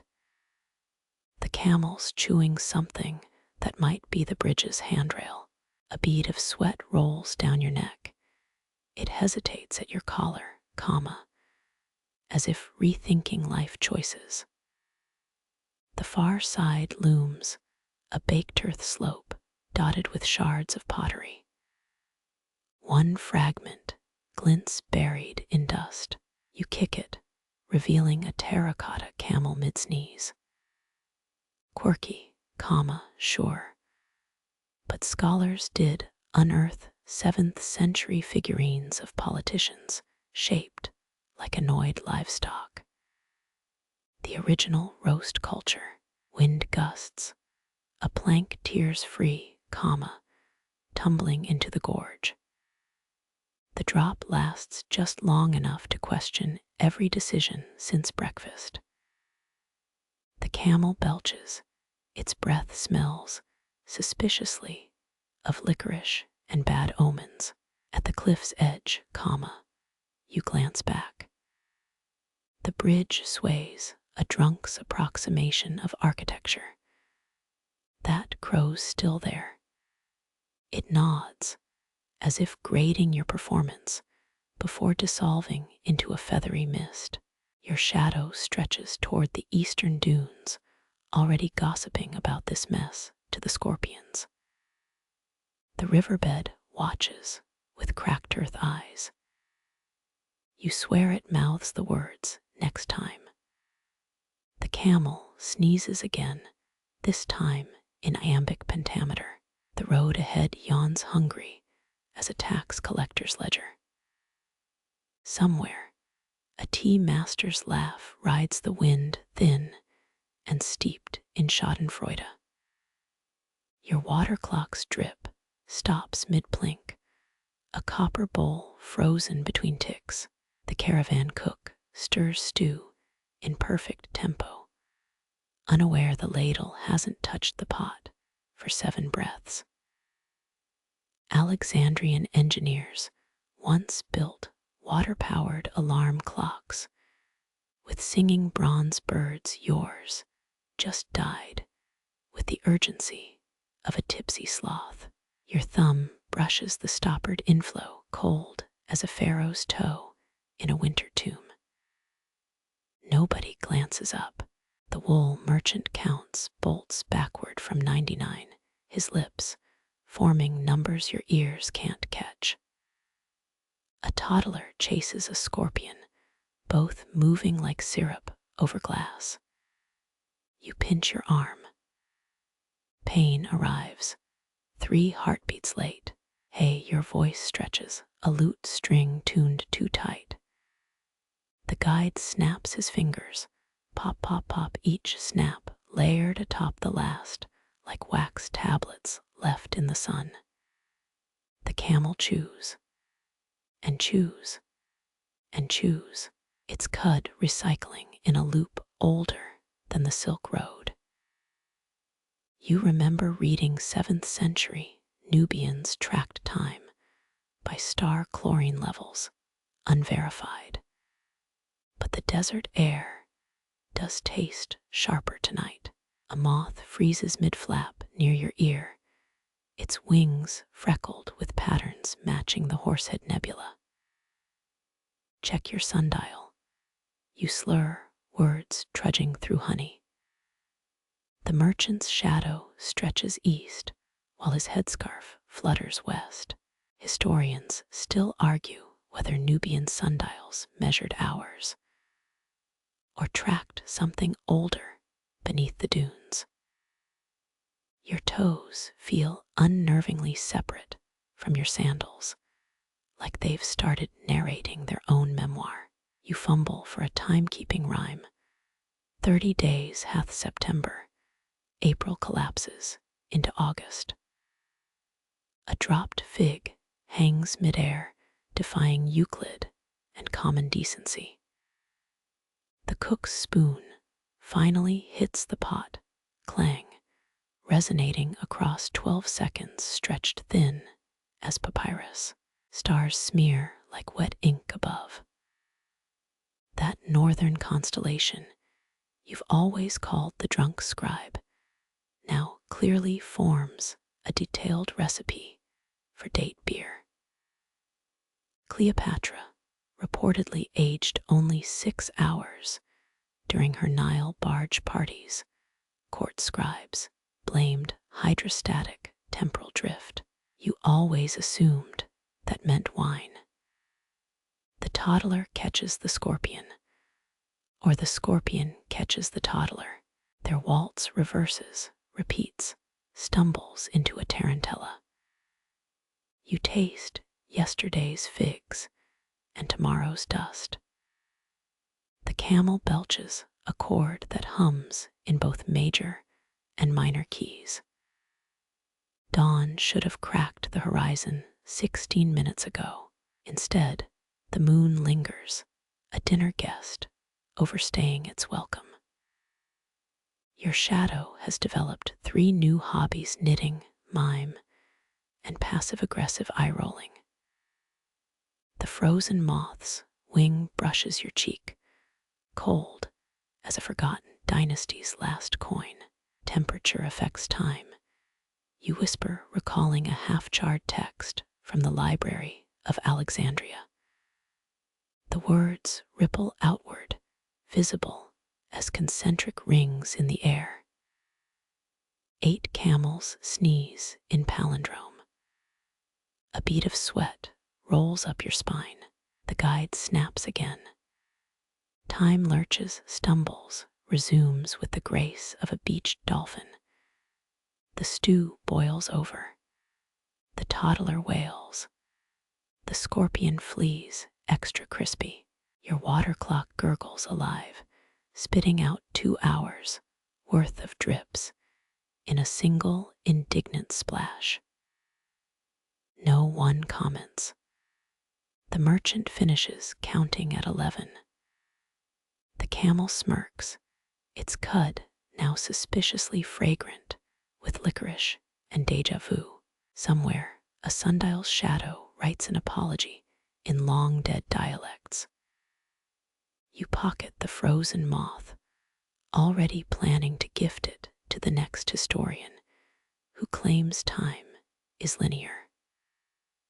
The road ahead shimmers, a mirage tuning itself like a lute. You rub the water clock's belly. It bites your finger with teeth it shouldn't have. Tomorrow's sunrise winks at you from behind a dune, or maybe yesterday's. Hard to say. The camel farts a perfect middle C. Stars realign mostly to avoid eye contact. The stars finish their shy sidestep, leaving a rough patch of sky that hums like a plucked wire. Your left boot sole vibrates first, then your molars. A melody rises from the sandstone, though melody feels too tame for sounds that braid your ribs into a lyre's frame. You crouch palm flat on the rock. The tune pulses through your metacarpals. 6th century Nubian trade routes once carved these stones, wagon grooves still visible during monsoon floods. Tonight, the slabs sing. A beetle scuttles over your fingers, its legs tapping counterrhythms, harmonic resonance. You mutter, channeling that one YouTube video you watched instead of doing taxes. The guide claims these cliffs swallowed a Queen's Court musicians after they mocked Bess, god of music and childbirth. You picture lute strings snapping mid-insult, whole octaves buried alive. The wind carries a verse, 7 notes you swear your mother hummed while fixing your broken wrist in 3rd grade. Your scar itches. Historians still argue whether ancient carvings near Aswan depict star maps or musical notations for sandstorms. A pebble rolls uphill to nestle against your ankle, judging you for never learning the theremin. You hum back, 3 tones low in your throat. The rocks answer, shuddering like a cat's purr seismographed.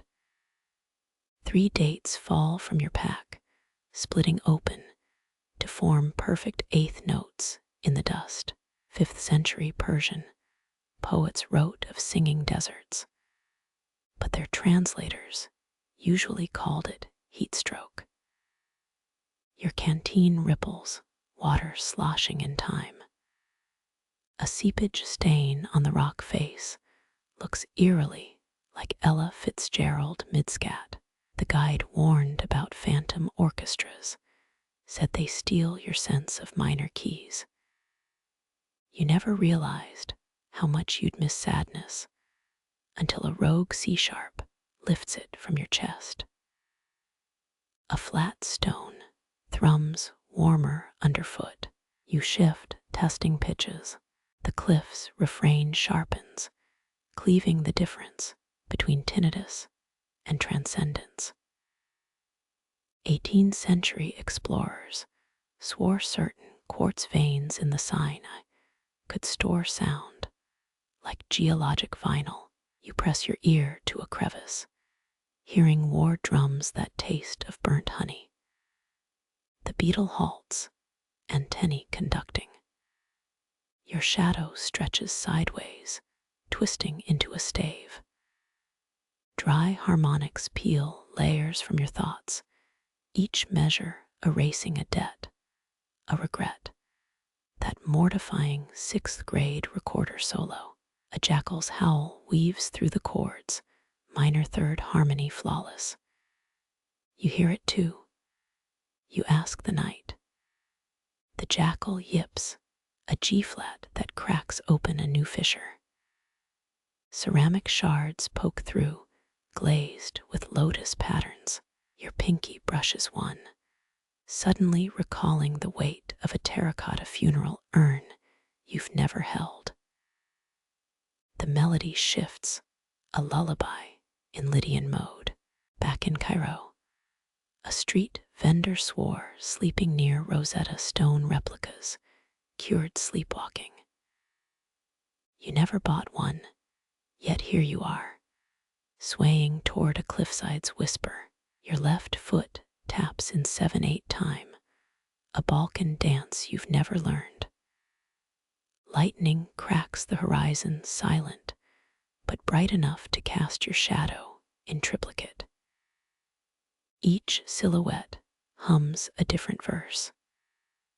One harmonizes with your pulse, another argues in Dorian mode. The third just wants breakfast. Your tongue traces the song's salt and myrrh syllables. A vibration unknots your spine vertebrae, clicking like an abacus tallying sins. The rocks sigh, releasing a final chord that hangs visible, a cobweb spun from moonlight and guilt. The beetle flies off, buzzing a decent bass line.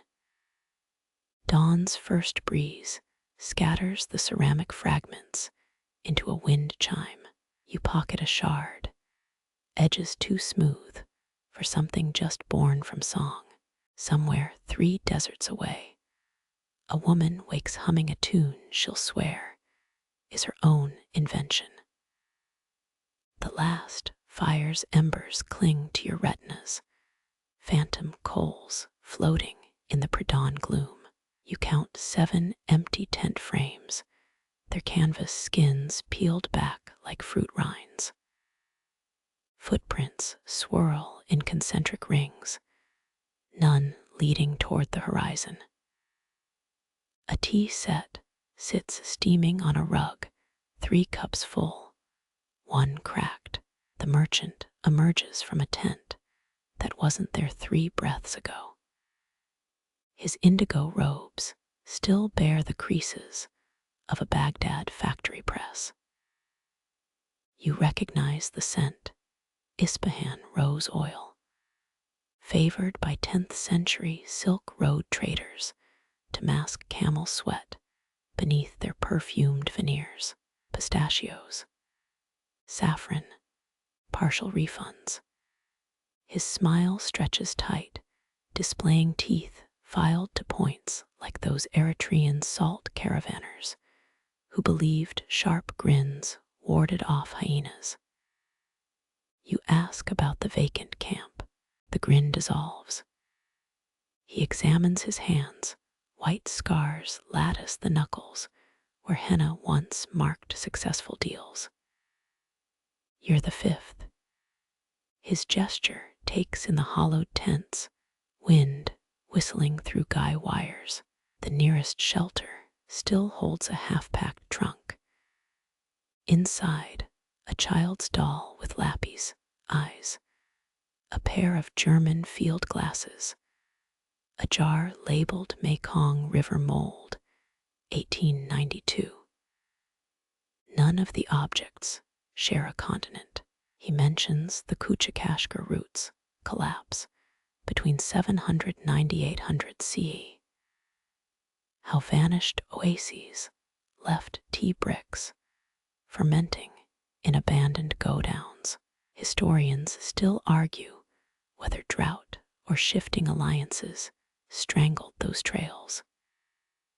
You watch his fingers, stained turmeric yellow from handling saffron bribes, tug at a necklace of. Are those Roman gaming dice? Only fools think silk flowed one way.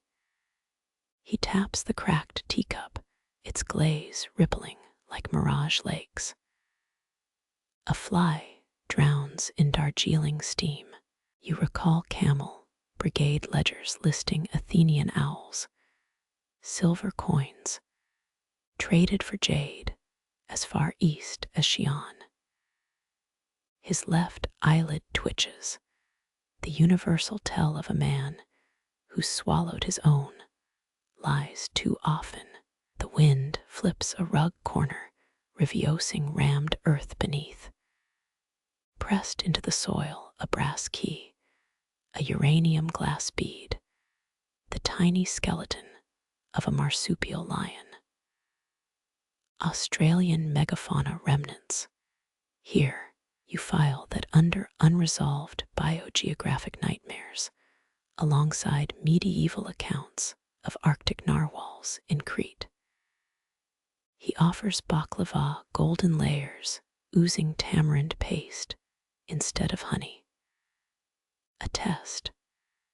You bite down, pyramids of flavor, tart, sweet, something fungal. Your tongue remembers a Mycenaean tomb mural depicting nobles eating sky figs that modern botanists insist are extinct.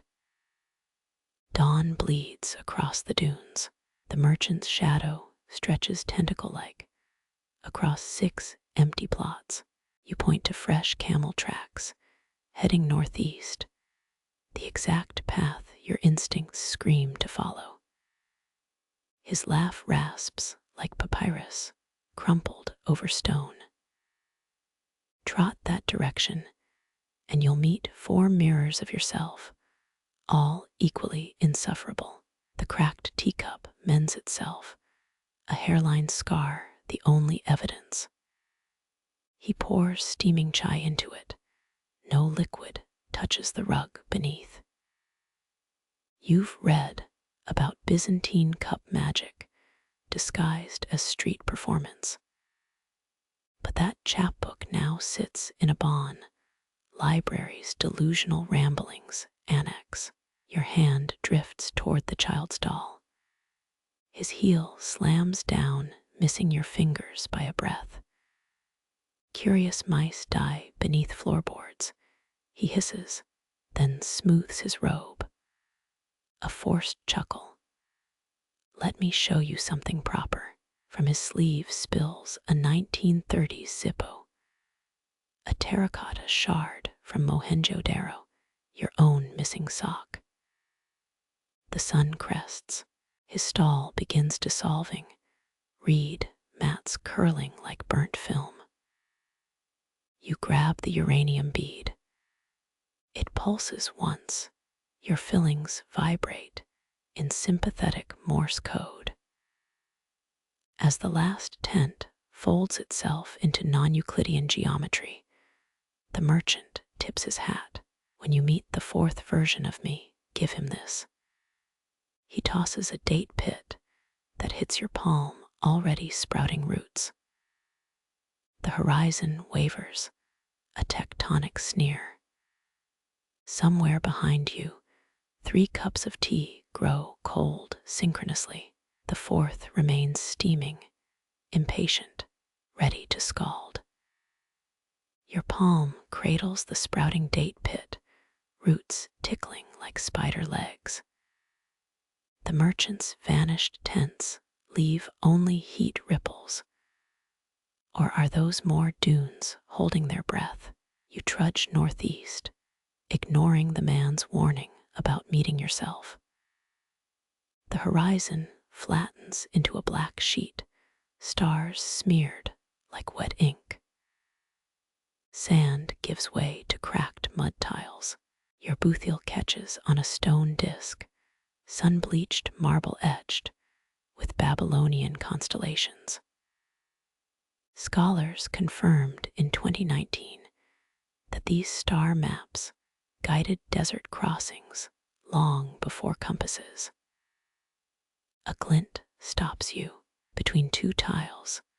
A pool no wider than a soup bowl holds the entire night sky. The Big Dipper dangles by its handle here, Polaris swimming where Orion's belt should be. You hunker down. 3 rocks form a perfect tripod around it, too purposeful for coincidence. Well, that's unsettlingly aesthetic. Your fingertip breaches the surface. Cold sears knuckle deep.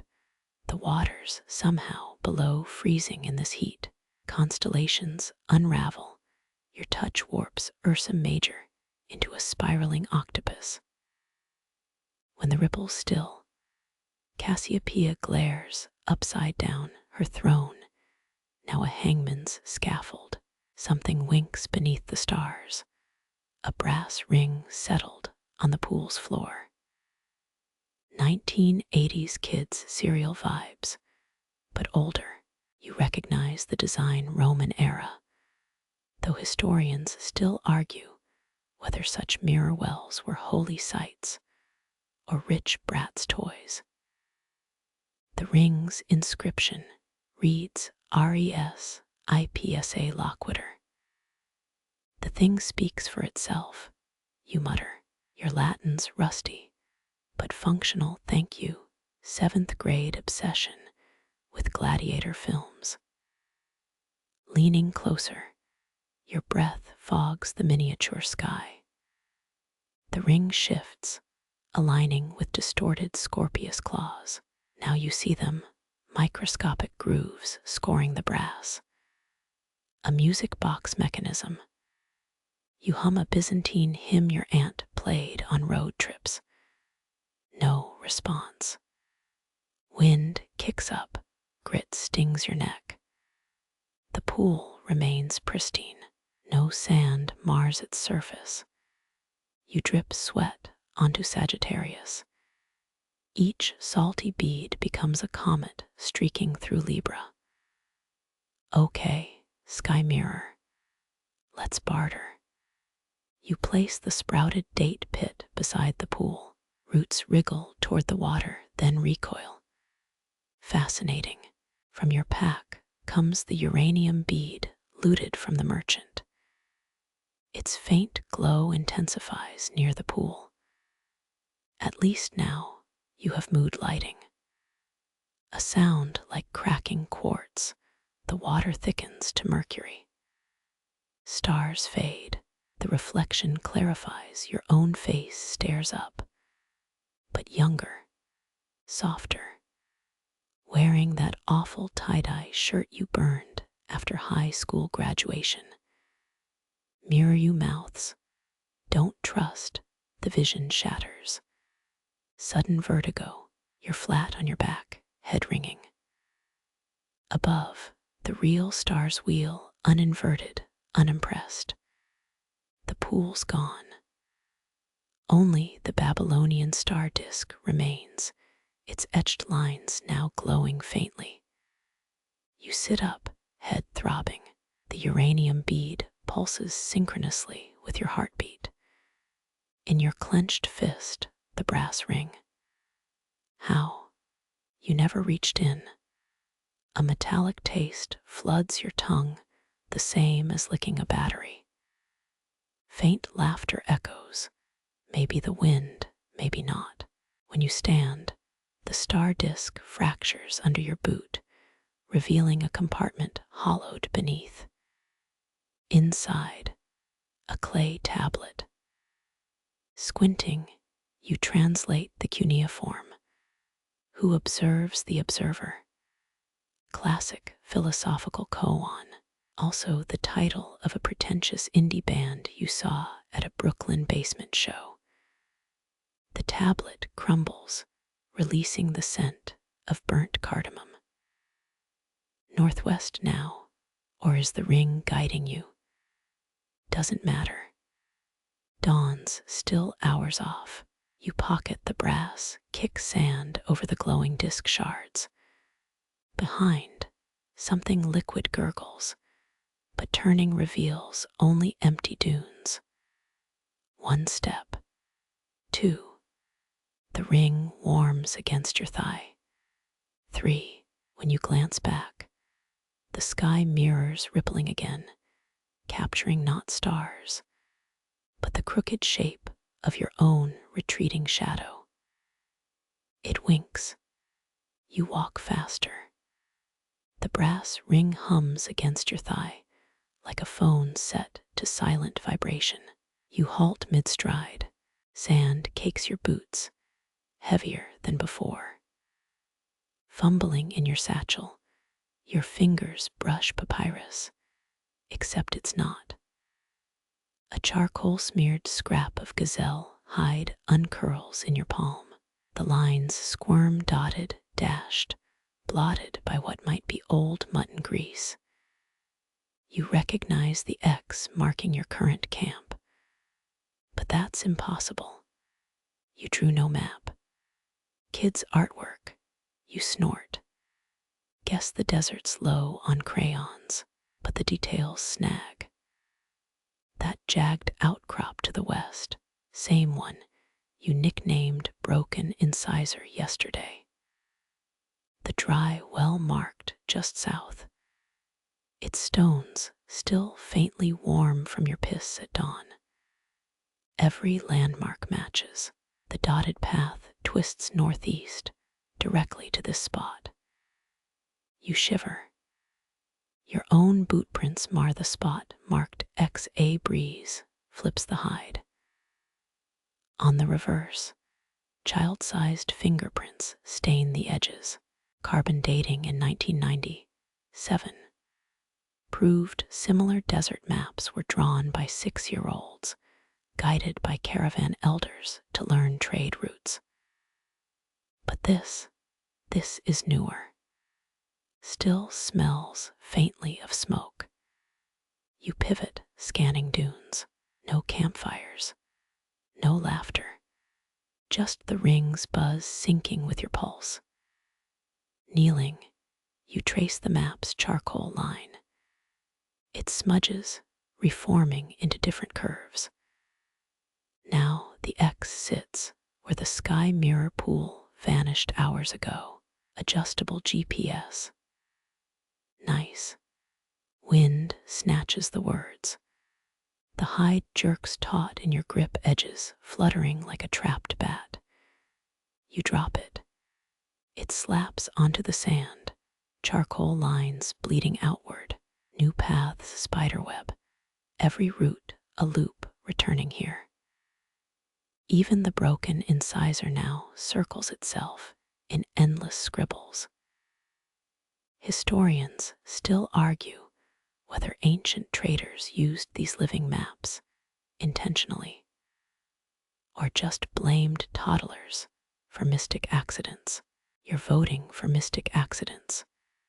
The ring pulses faster. Above, Cassiopeia glitters, same as the pool's warped reflection, same as the hide's smudged constellation. A pebble clicks behind you. You spin, hide clutched like a dagger. Nothing, but pressed into the sand where you stood moments ago, a tiny handprint. Fresh. Okay, hypothetical desert child. You've made your point. The wind giggles, or maybe that's sleep deprivation. You pocket the map. It squirms against your ribs, insistent. The ring's heat spikes suddenly, a stovetop burner flaring. You yank it out, hissing. The inscription glows. RESIPSA Lockwitter. You've got a real mysterious tutorial NPC vibe going. The world tilts. Sand becomes glass, becomes sand again.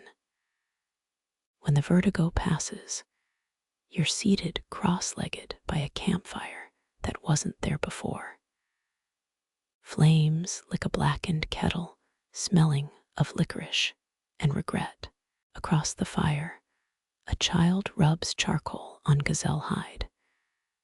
Their face stays blurred, like someone smudged reality itself. Neat trick, you say. Kids love validation. They slide the map toward you.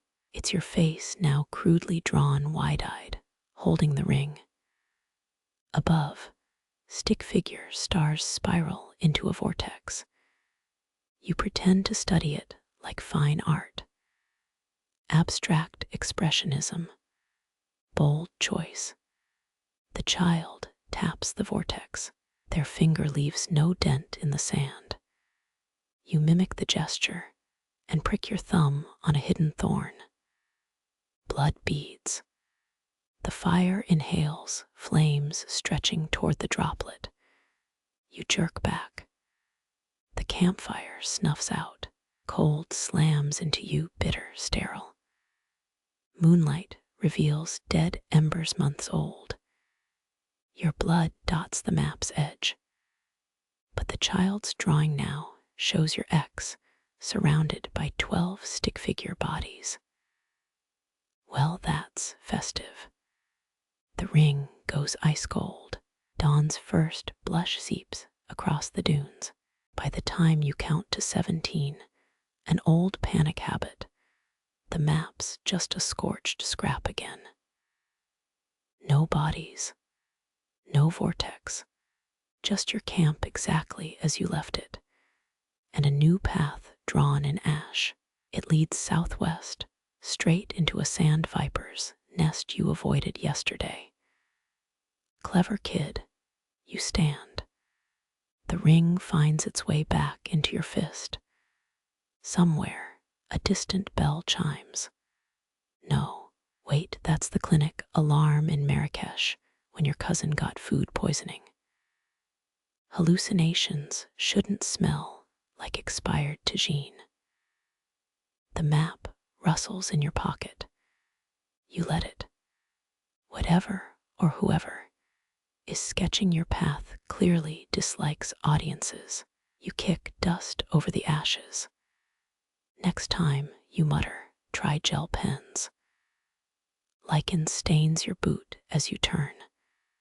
Southwest, then, into the viper's den. The map stays silent.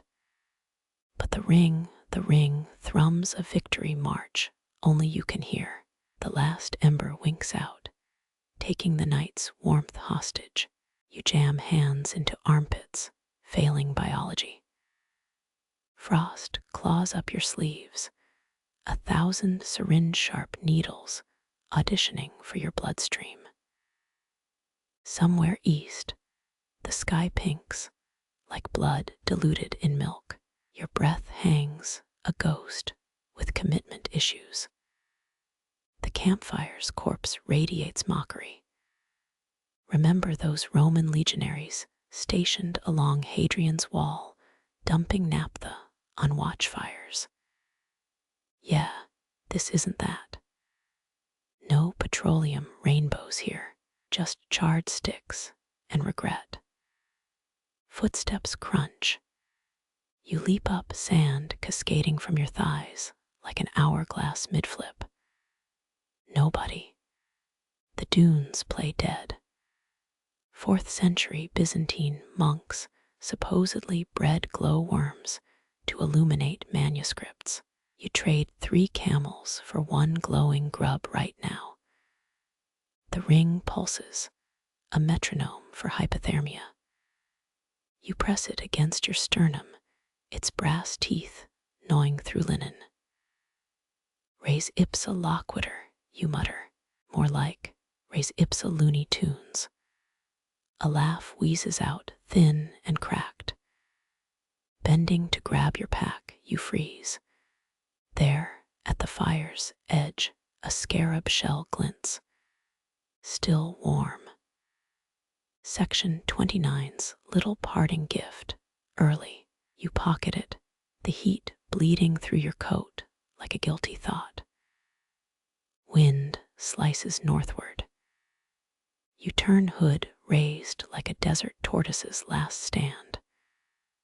The salt road ahead stretches pale and endless, a fossilized serpent. Historians still argue whether ancient watchfires were signal systems or prayers made visible. Your vote? Both. Desperation's a bipartisan hobby. Your canteen sloshes, half frozen. You swish a mouthful, tasting metal and pine resin. Bedouin traders once stored water in sheep bladders to prevent freezing. Seems you skipped that memo. The liquid crackles between your teeth, a glacial dare. Dawn advances, pulling the horizon taut. Shadows shrink, leaving nowhere to hide. You kick the dead fire, ash spiraling into a mini sandstorm. The air smells of burnt hair and last chances. Camping needs better Yelp reviews. You tell the emptiness. The scarab shell migrates to your palm. Its heat spreads, a slow IV drip of comfort. Cleopatra supposedly wore scarab amulets during state dinners. Poison detection system. Yours just glows faintly, like a phone charger at 2%. Movement. You squint. The dunes warp a heat mirage bubbling the landscape. Something shimmers where sky meets sand, a sliver of silver. A river, too straight, a sword, too long. Recognition hits, the sky mirrors cousin. Another cryptic puddle. The ring buzzes, a text notification from the void. You approach the silver streak. It's not water, not metal, just light flattened into a ribbon, pulsing as you near. You swipe a hand through it. Frost crystallizes on your fingertips.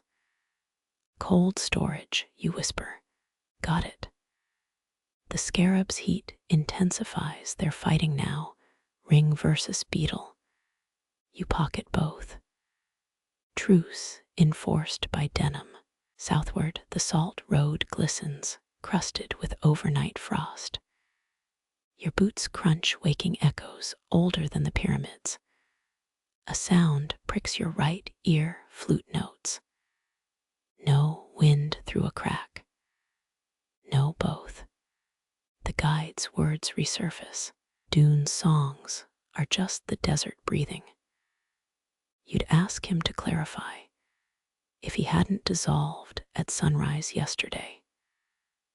The cold gnaws your left pinky toe, that traitor. You pick up the pace.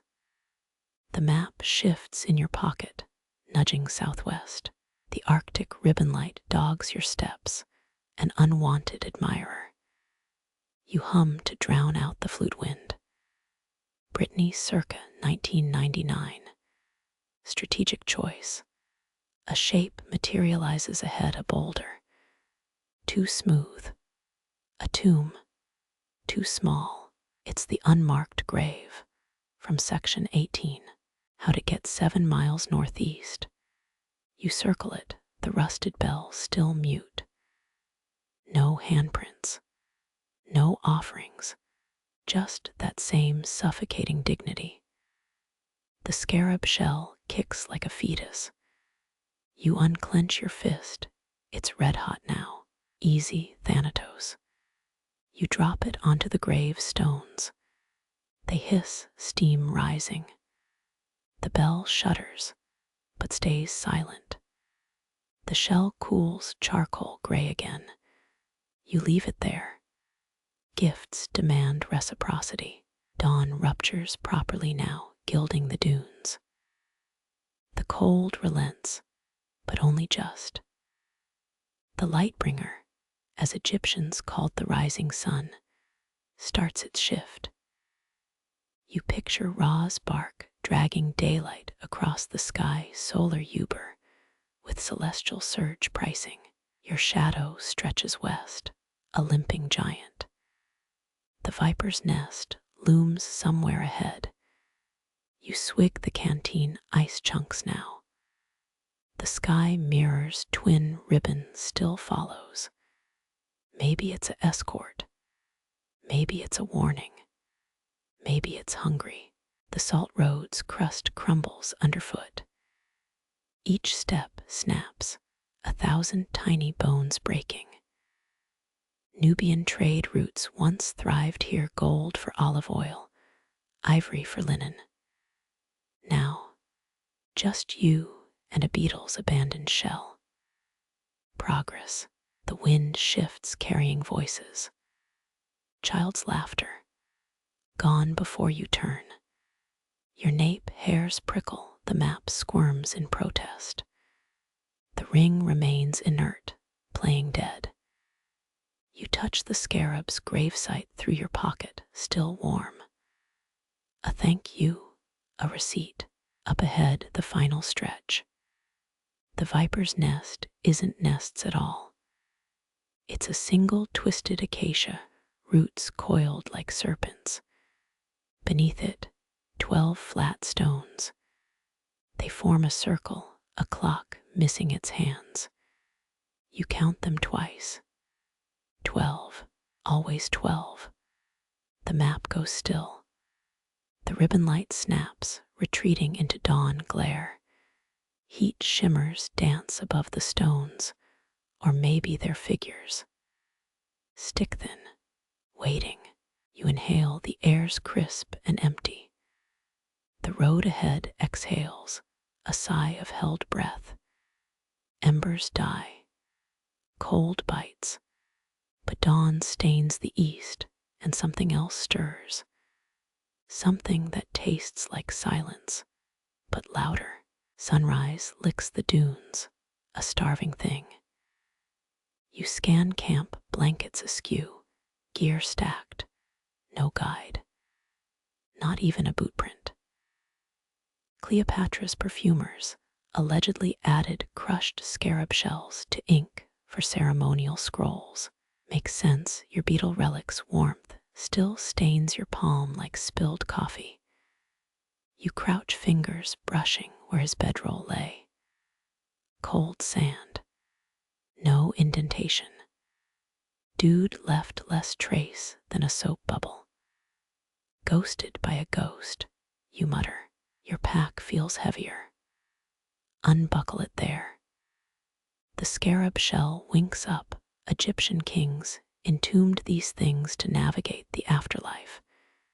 Yours just pulses like a misplaced heartbeat. Wind rifles through your supplies. No note, no thanks for the existential dread. Just this bronze beetle playing hot potato with your sanity. You pinch it, heat blooms beneath your thumbnail. Scholars debate whether ancient amulets channeled divine protection or early day hand warmers. Jury's out. The horizon shimmers, a coyote's silhouette, or a man's, gone before you blink. Your canteen sloshes, weak protest. You sip silt and the memory of mint. Bedouin trick, rub mint leaves on water skins to mask stagnation. Too bad your desert sage is MIA. The salt road glows now, hoarfrost dissolving into glare. You shoulder the pack, scarabs aren't self-portage experts. Remember the unmarked grave's bell. This shell shares its vibe, all presence, no explanation. Egyptian mummy manuals prescribed beetle carapaces for intestinal unrest. Chew that metaphor. Your shadow stretches west, a skinnier version of last night's. The dunes exhale warmth. You twist the scarab, its underside bears markings. Not hieroglyphs, just pockmarks, or pores, or a beetle's butt, you decide. Comedy gold for no one. Noon approaches, cruel and chatty. You adjust your keffiyeh, Bedouin DIY AC. The scarab migrates to your breast pocket. It vibrates faintly, desert 5G. A knot in the salt road ahead, rocks stacked knee-high.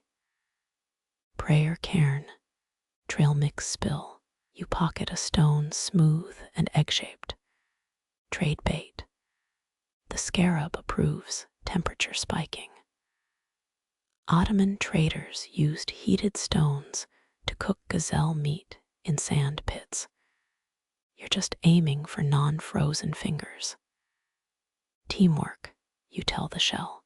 It zaps you static or sass. Something glints southward, a coin. You pivot, empty. The guide's absence gnaws more than hunger. Roman border forts paid mercenaries in salt, hence salary. You'd settle for a granola bar. Wind scritches your nape, a bony finger. You spin. The cairn's now 3 paces back. Ancient or ancient prankster. Your scarab's silent. Archaeologists found Viking navigational stones that warmed when near magnetic deposits. Yours just guilt trips. Dusk comes early here, the sun a ripe plum bruising the sky. You make camp where the guide once did. No fire, no flute wind, just the scarab's metronome pulse. Watch shifts cancelled, you announce. The dunes don't laugh. Moonrise carrots the land with silver. You lie back, pack as pillow. The scarab digs into your skull. Egyptian embalmers placed beetle amulets over the deceased's heart. Protection or a cosmic return to sender sticker. Sleep tugs. You fight it blinking at the Milky Way. The scarab's heat sinks with your pulse. Some claim desert nights whisper through meteorite iron. You're too drained to care. Dawn cracks the sky, weak tea spilling over dunes. The scarab's cold now, lifeless as yesterday's guide. You pocket it anyway. Roads end. Relics remain. The salt road ahead yawns empty, but not lonely. Your shadow walks first. You follow. Somewhere behind, a bell finally rings, or maybe it's just the wind remembering. Light bleeds across the salt road, dawn's blade, filleting night's belly. Your shadow hesitates, then trudges onward like a sleepwalking intern on Monday. The air smells scorched, as if the sun fried last night's stars for breakfast. Roman surveyors once lined roads with sheep's wool beneath the gravel, ancient drainage hacks. Your boots crush millennia of engineering genius into a nice, crunchy mulch. Something winks on the path, a glass bead. You stoop, just mica flecks. Sahara traders carried Venetian glass to Timbuktu, medieval globalization. This glitters a letdown. Desert confetti, you name it. The wind doesn't applaud. Your pocket stays cold. No more scarab shenanigans. Scholars still argue whether the salt road ferried more spices or superstitions. Right now, you'd vote for ghosts.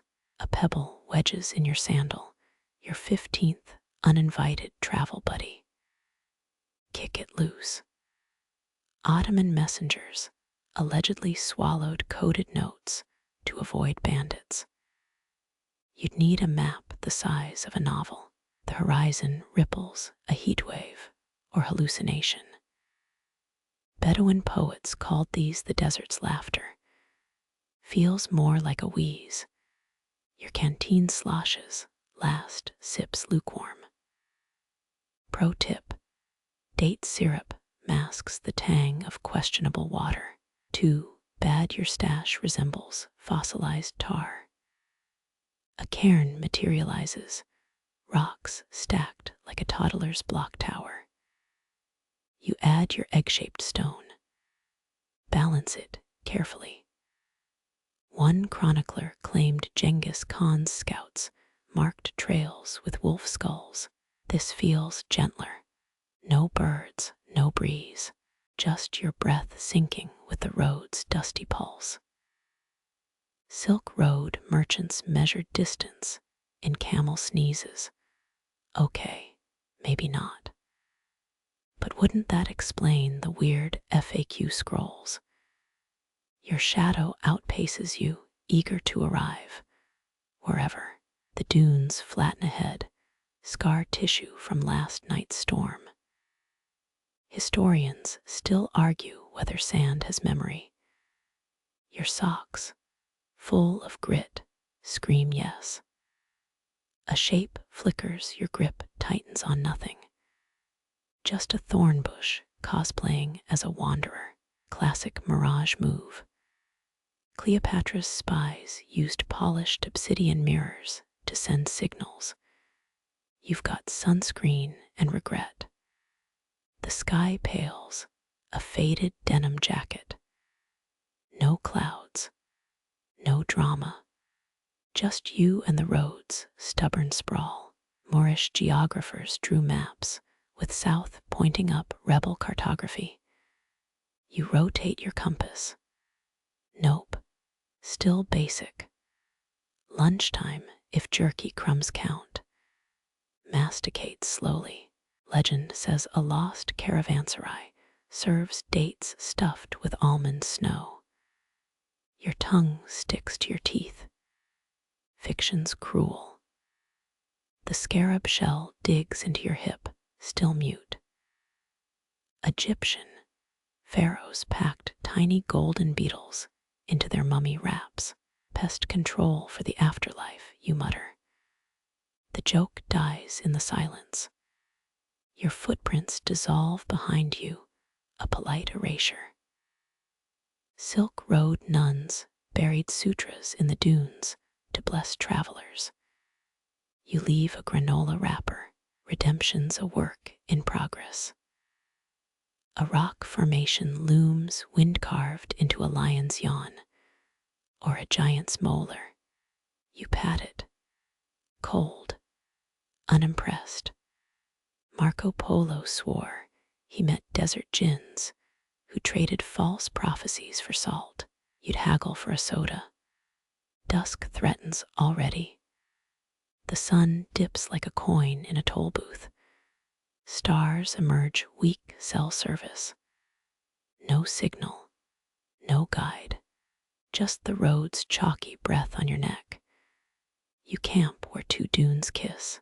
Unroll your mat. Sand fleas throw a welcome party. Persian astrologers navigated by Uranus centuries before telescopes. You navigate by you. Is that camel dung?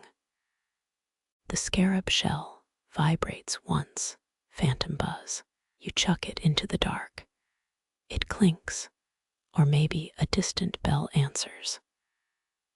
Roman sentries used such bells to track border crossings. You count heartbeats instead. Dawn again, same blinding encore. The road hasn't moved. Has it? Your shadow stretches east now, a funhouse mirror version. You adjust your keffiyeh. Walk. The silence follows, patient as a stalking cat.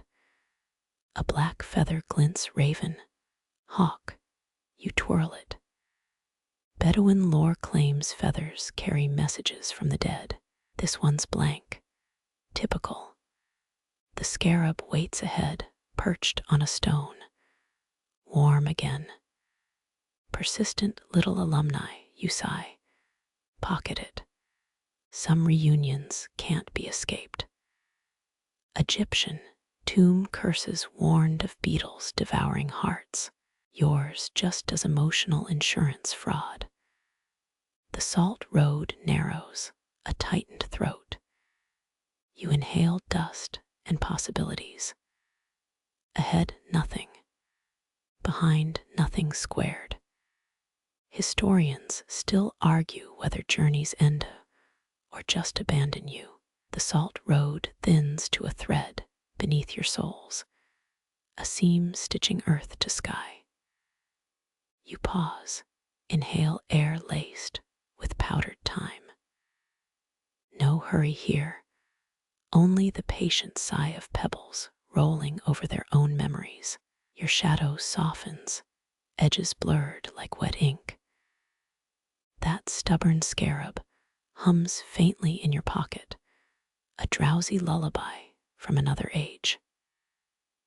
Night unfolds its indigo quilt. Stars prick through the fabric pinpricks of cool light.